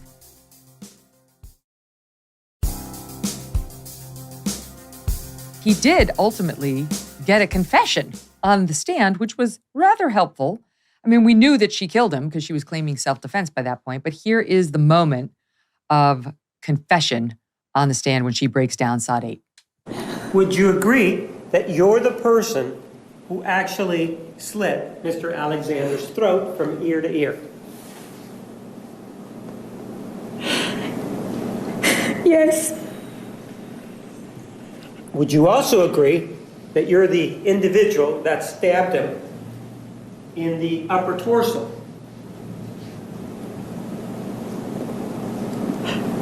Yes. And you're doing all of this according to your version of events. You're doing this to this individual after you have already shot him, right? Yes. What do you make of that? You're giving them credit again. Megyn, that was her whole theory. She was admitting that she did the abhorrent acts for which she's accused. If anything, he could have artfully said, all right, just so these jurors are crystal clear, the first stab that went into his body, You did that, not two strangers that you initially said, these two intruders, right? Then another jab, and then another jab. This one over here by the heart. That was you, not somebody else. And then, he could have gone on and on and on about every stab that she did. And then to really highlight the brutality, especially since he's going for the death penalty after. So you really want to highlight it. The best he had was, you stabbed him in the torso. Yes, yes. No, 27 times. And then you did this or that, whatever order he wants. That was, you're giving him credit. And yeah, okay, he did that. But again, it wasn't the most effective. He lost a huge opportunity. That's a good point. Drive it home. And I found the medical examiner's testimony that I was looking for earlier. Kevin Horn testified about the stab wounds and said the slash wound to Travis's throat was 3 to 4 inches deep and went to the spinal cord in the back of the neck, had 2 major vessels that had been sliced. He would have lost a great deal of blood very quickly and then lost consciousness within seconds and died a few minutes later. And then, of course, she shot him as well. But he talked about the wounds to Travis's hands. That must have been before the fatal injury. So the guy fought for his life. He must have been terrified. This person he trusted, who was, he was undressed with, had this interlude with, surprises him in this place that's supposed to be, inviolate, the shower, my God. So you're right. And his failure to bring home the brutality did come back to haunt him at the penalty phase. Yeah, I'm still actually thinking of ways that I would have done this differently. I would have said, I'm sorry, Miss Arias, I see that you're crying. Do you need a moment?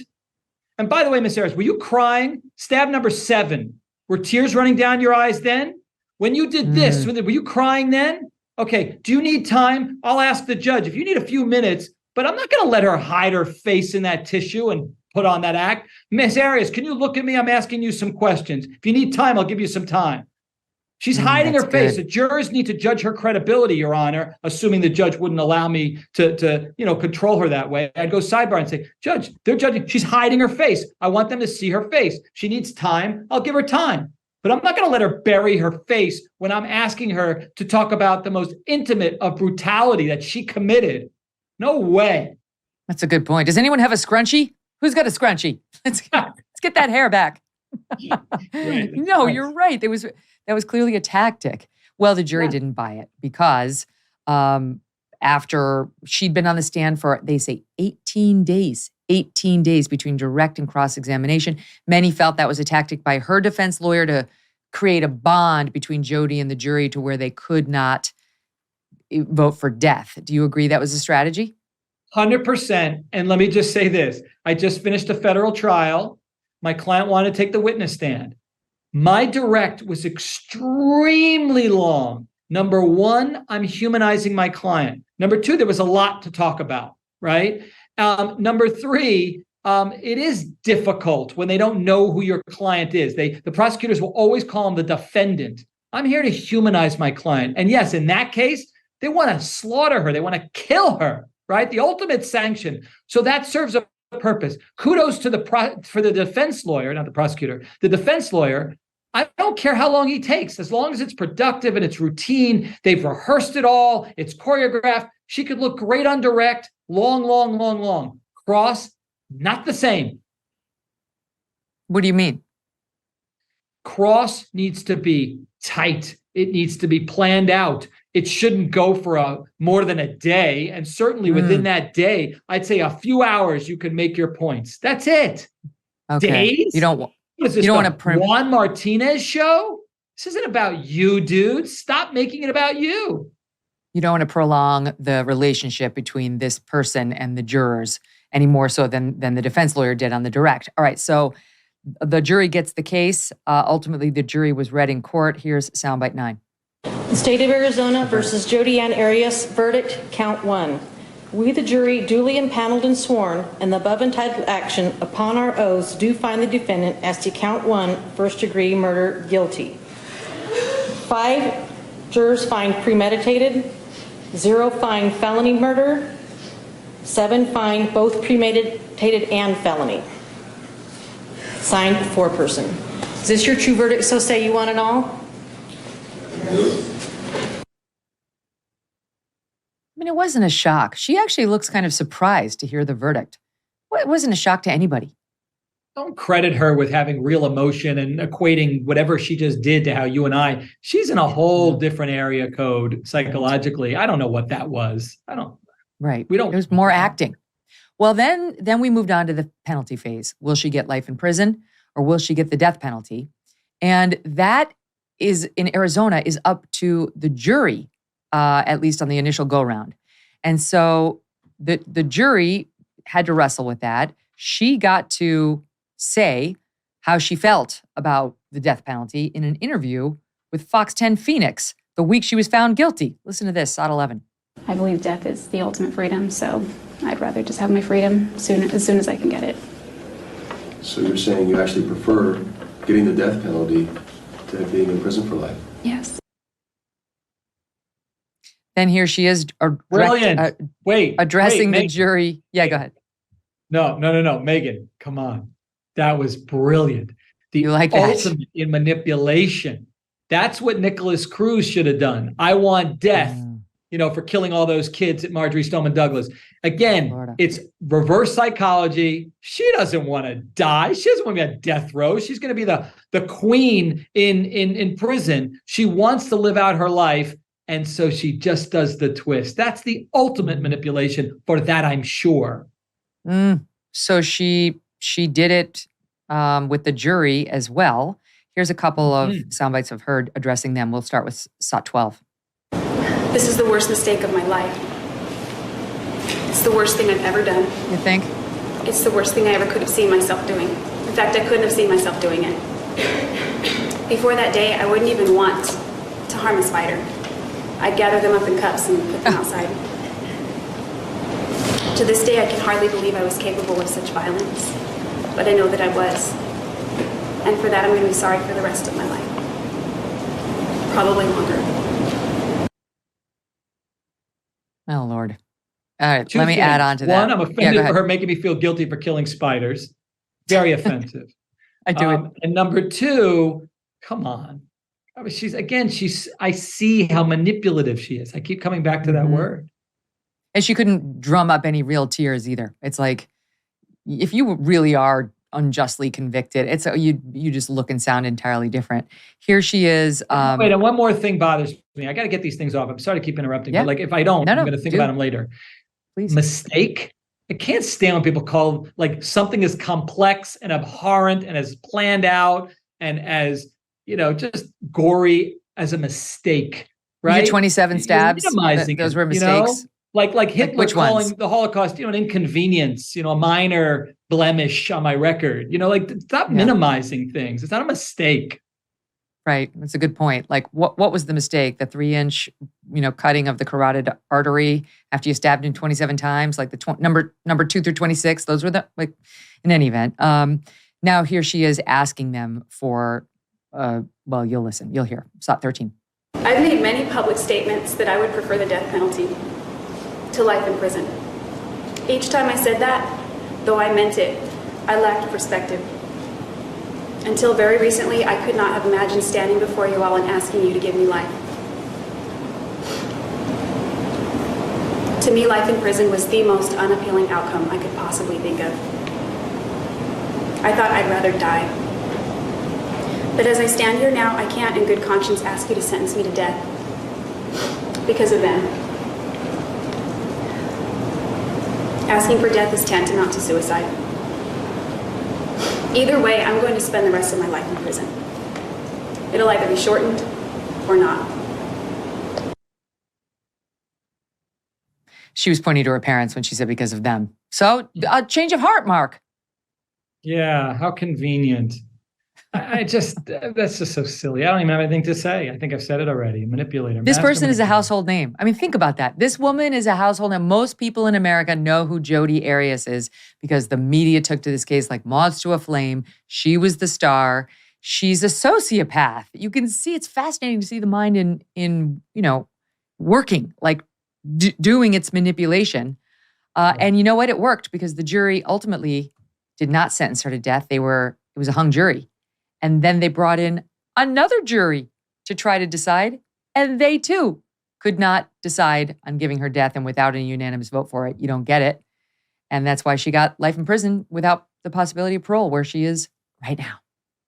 What we don't know is the split, right? Was it one lone juror? Was it a few? Likely it was a few, because there was a lot of mitigators. I didn't see any of that testimony, but the lack of priors.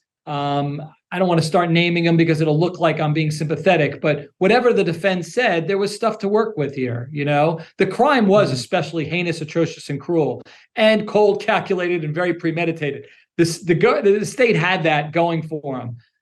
Everything else, the mitigators, it was probably a couple people said, no, she should get life instead. And then that's it. They only needed a few there.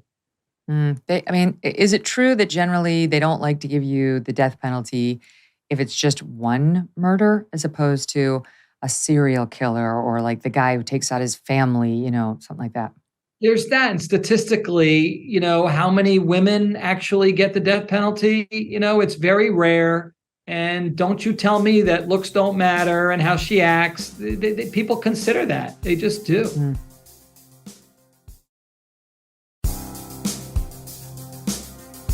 So we talked about the fact that the prosecutor is now disbarred, and you mentioned it in passing. Her lawyer, too, is now disbarred. What did he do? This bothers me. Another reason why I was looking forward to doing this. This really bothers me. So he writes a book, a tell-all, and included in that book are intimate details that she shared with him while he was representing her. He then writes this book, and she's objecting to it naturally. And apparently they knew about it. The bar did, and said, listen, you're either going to, for putting this out there, you have two options. One, we'll suspend you for 4 years, but you cannot then put this book out there. Or you can lose your law license forever, give it up. And then, obviously then you'll be free to publish that book. He chose option number 2. And I'm not going to out anybody, my wife, who said, good for him for putting that out there. Because I'm sure many people feel that way. And I was so upset about that. Because, do I care that Jodi Arias's thoughts are put out there? No, because I don't like Jodi Arias. But it's so much bigger than that. He is eroding the attorney-client privilege, where now either my clients or other future clients feel like, wait, is this going to be the lawyer who liked that guy, that Nimrod? You're going to put it out there in some book to capitalize? And then that doesn't give any confidence when anybody goes to speak to an attorney. I'm really bothered by it. Yeah. It's amazing that the two of the main characters in this cast wound up disbarred. And the third, the true star, is behind bars for the rest of her life without the possibility of parole. There have been some reports that behind bars, she's in a medium security prison. She's been making friends and lovers and tattooing her name on her jail cell mates. Lifetime is actually just now, 10 years later, coming out with a docudrama about Jodi Arias and the case, and gets into some of that, like her life in jail. We managed to pull a clip, Mark Eiglarsh, for the entertainment of the audience. Here's a bit. A Lifetime original movie, ripped from the headlines. Jodi Arias killed Travis Alexander. Jodi Arias. Jodi Arias. I'm Jodi. You know her name. It's worth doing whatever it takes to gain my freedom. You're the worst. We do what we have to do. But not this story. When you get out, maybe you can help me get the word out about my innocence. Sure, whenever you need me. I thank God for you. I knew you came into my life for a reason. Based on a true story. There is no question. Jodi killed Travis Alexander. This January. Everything you said, it was a lie. I was worried that if I told you what really happened, I'd lose you. It's in the past now, and I love you. I can't defend you. Did you believe she was innocent? Yes. Was she innocent? Hell no. I feel like you betrayed me. I will never forgive you. Bad behind bars, Jodi Arias. Bad behind bars. She's manipulating half the jail. Social media posts, all sorts of bad stuff. Good casting. I was like, wait, that looks like her. What happens in a medium security prison? How are you able to make friends and tattoo one another and do social media? Yeah, she's probably living a pretty damn good life. Number one, medium security. She wasn't high. They brought her down to medium. So that's much better for her. Orange is the new black, you know. And then secondly, she didn't kill any children. You know, in the pecking order, she killed a man that many think might have done something bad to her. At least that was her story. So in prison, you know, she's at the top of the pecking order, and with her manipulation and beauty, she's probably living large. And when I say beauty, I use that in quotations. I'm talking about objectively to others. I know she's using that for her own benefit. Is it possible to have a co-ed prison? Because this is where I get confused. They said she met somebody named Donovan Baring while serving time. Donovan was serving time for accessory to arson in the Maricopa County Jail, where they were cellmates for 6 months. Oh, they're both girls. Okay. Then this duo became really close and stayed in touch afterward. Donovan, who I guess is a girl, and Jodi. They stayed tight. Then they were at Estrella, another prison, where this other gal, Tracy, met Donovan for the first time. They got romantically involved. They say, by their own admission, Jodi used her good looks and sexuality to get what she wanted and inserted herself into their union as well. Although they never engaged in actual sex acts together, she once delivered a strip tease with Tracy for Donovan, and then often refused to leave their cell when they wanted alone time together, from getting them to manage her social media accounts. Again, why does she have them? To ultimately officiating their wedding ceremony. She did it all for the couple, quoting from the cinemaholic.com. So all of this is documented. I mean, on and on it goes, Mark. Once a master manipulator, always a master manipulator. What she does. And she has nothing but time on her hands. So she's playing all those games. And I too, by the way, found it confusing at first. I'm like, Donovan, she with a dude? Right? How'd that happen? No, Donovan's a female, and then you play it along and you figure out what happened. I think as an aside, I read she's got something going on with a guy on the outside, and that's easy to do because there's nut jobs out there sending letters, wanting to be with her, phone privileges, right? And then eventually she's looking to get married, to get the conjugal visits. That's all going to happen. We saw that with Lyle and the other Menendez. That's what they do. It just goes to show you, though, the media is still obsessed with this case. I mean, here we are 10 years later. You don't always do a 10-year retrospective on every case. But I remember covering this all the time. America was into it and wanted more. And here we are 10 years later, and she's still providing material from behind bars. So what's our takeaway? When you look back and you say, okay, what lessons can be learned from this case?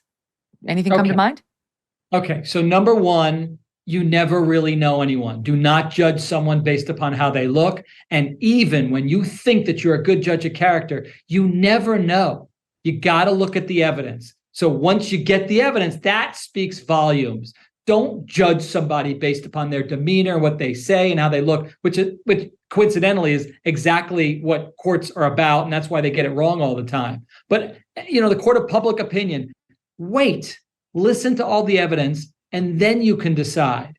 But we don't do that. The second takeaway I got is, you know, I can't say enough about this prosecutor. Again, he won the case, good for him. And by winning, I mean he got the guilty verdict that anyone would have gotten. But his cross-examination to this day still was horrible. I don't even want to put it in the same category as the Murdaugh prosecutor. His was not great, but Martinez's was, to me, offensive.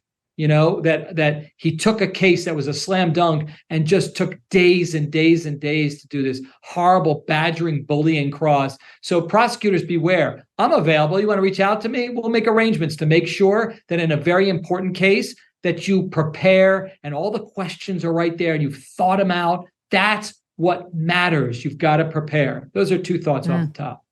You know, the rule is that the jury is supposed to like you more than the defendant. You know, that's your goal.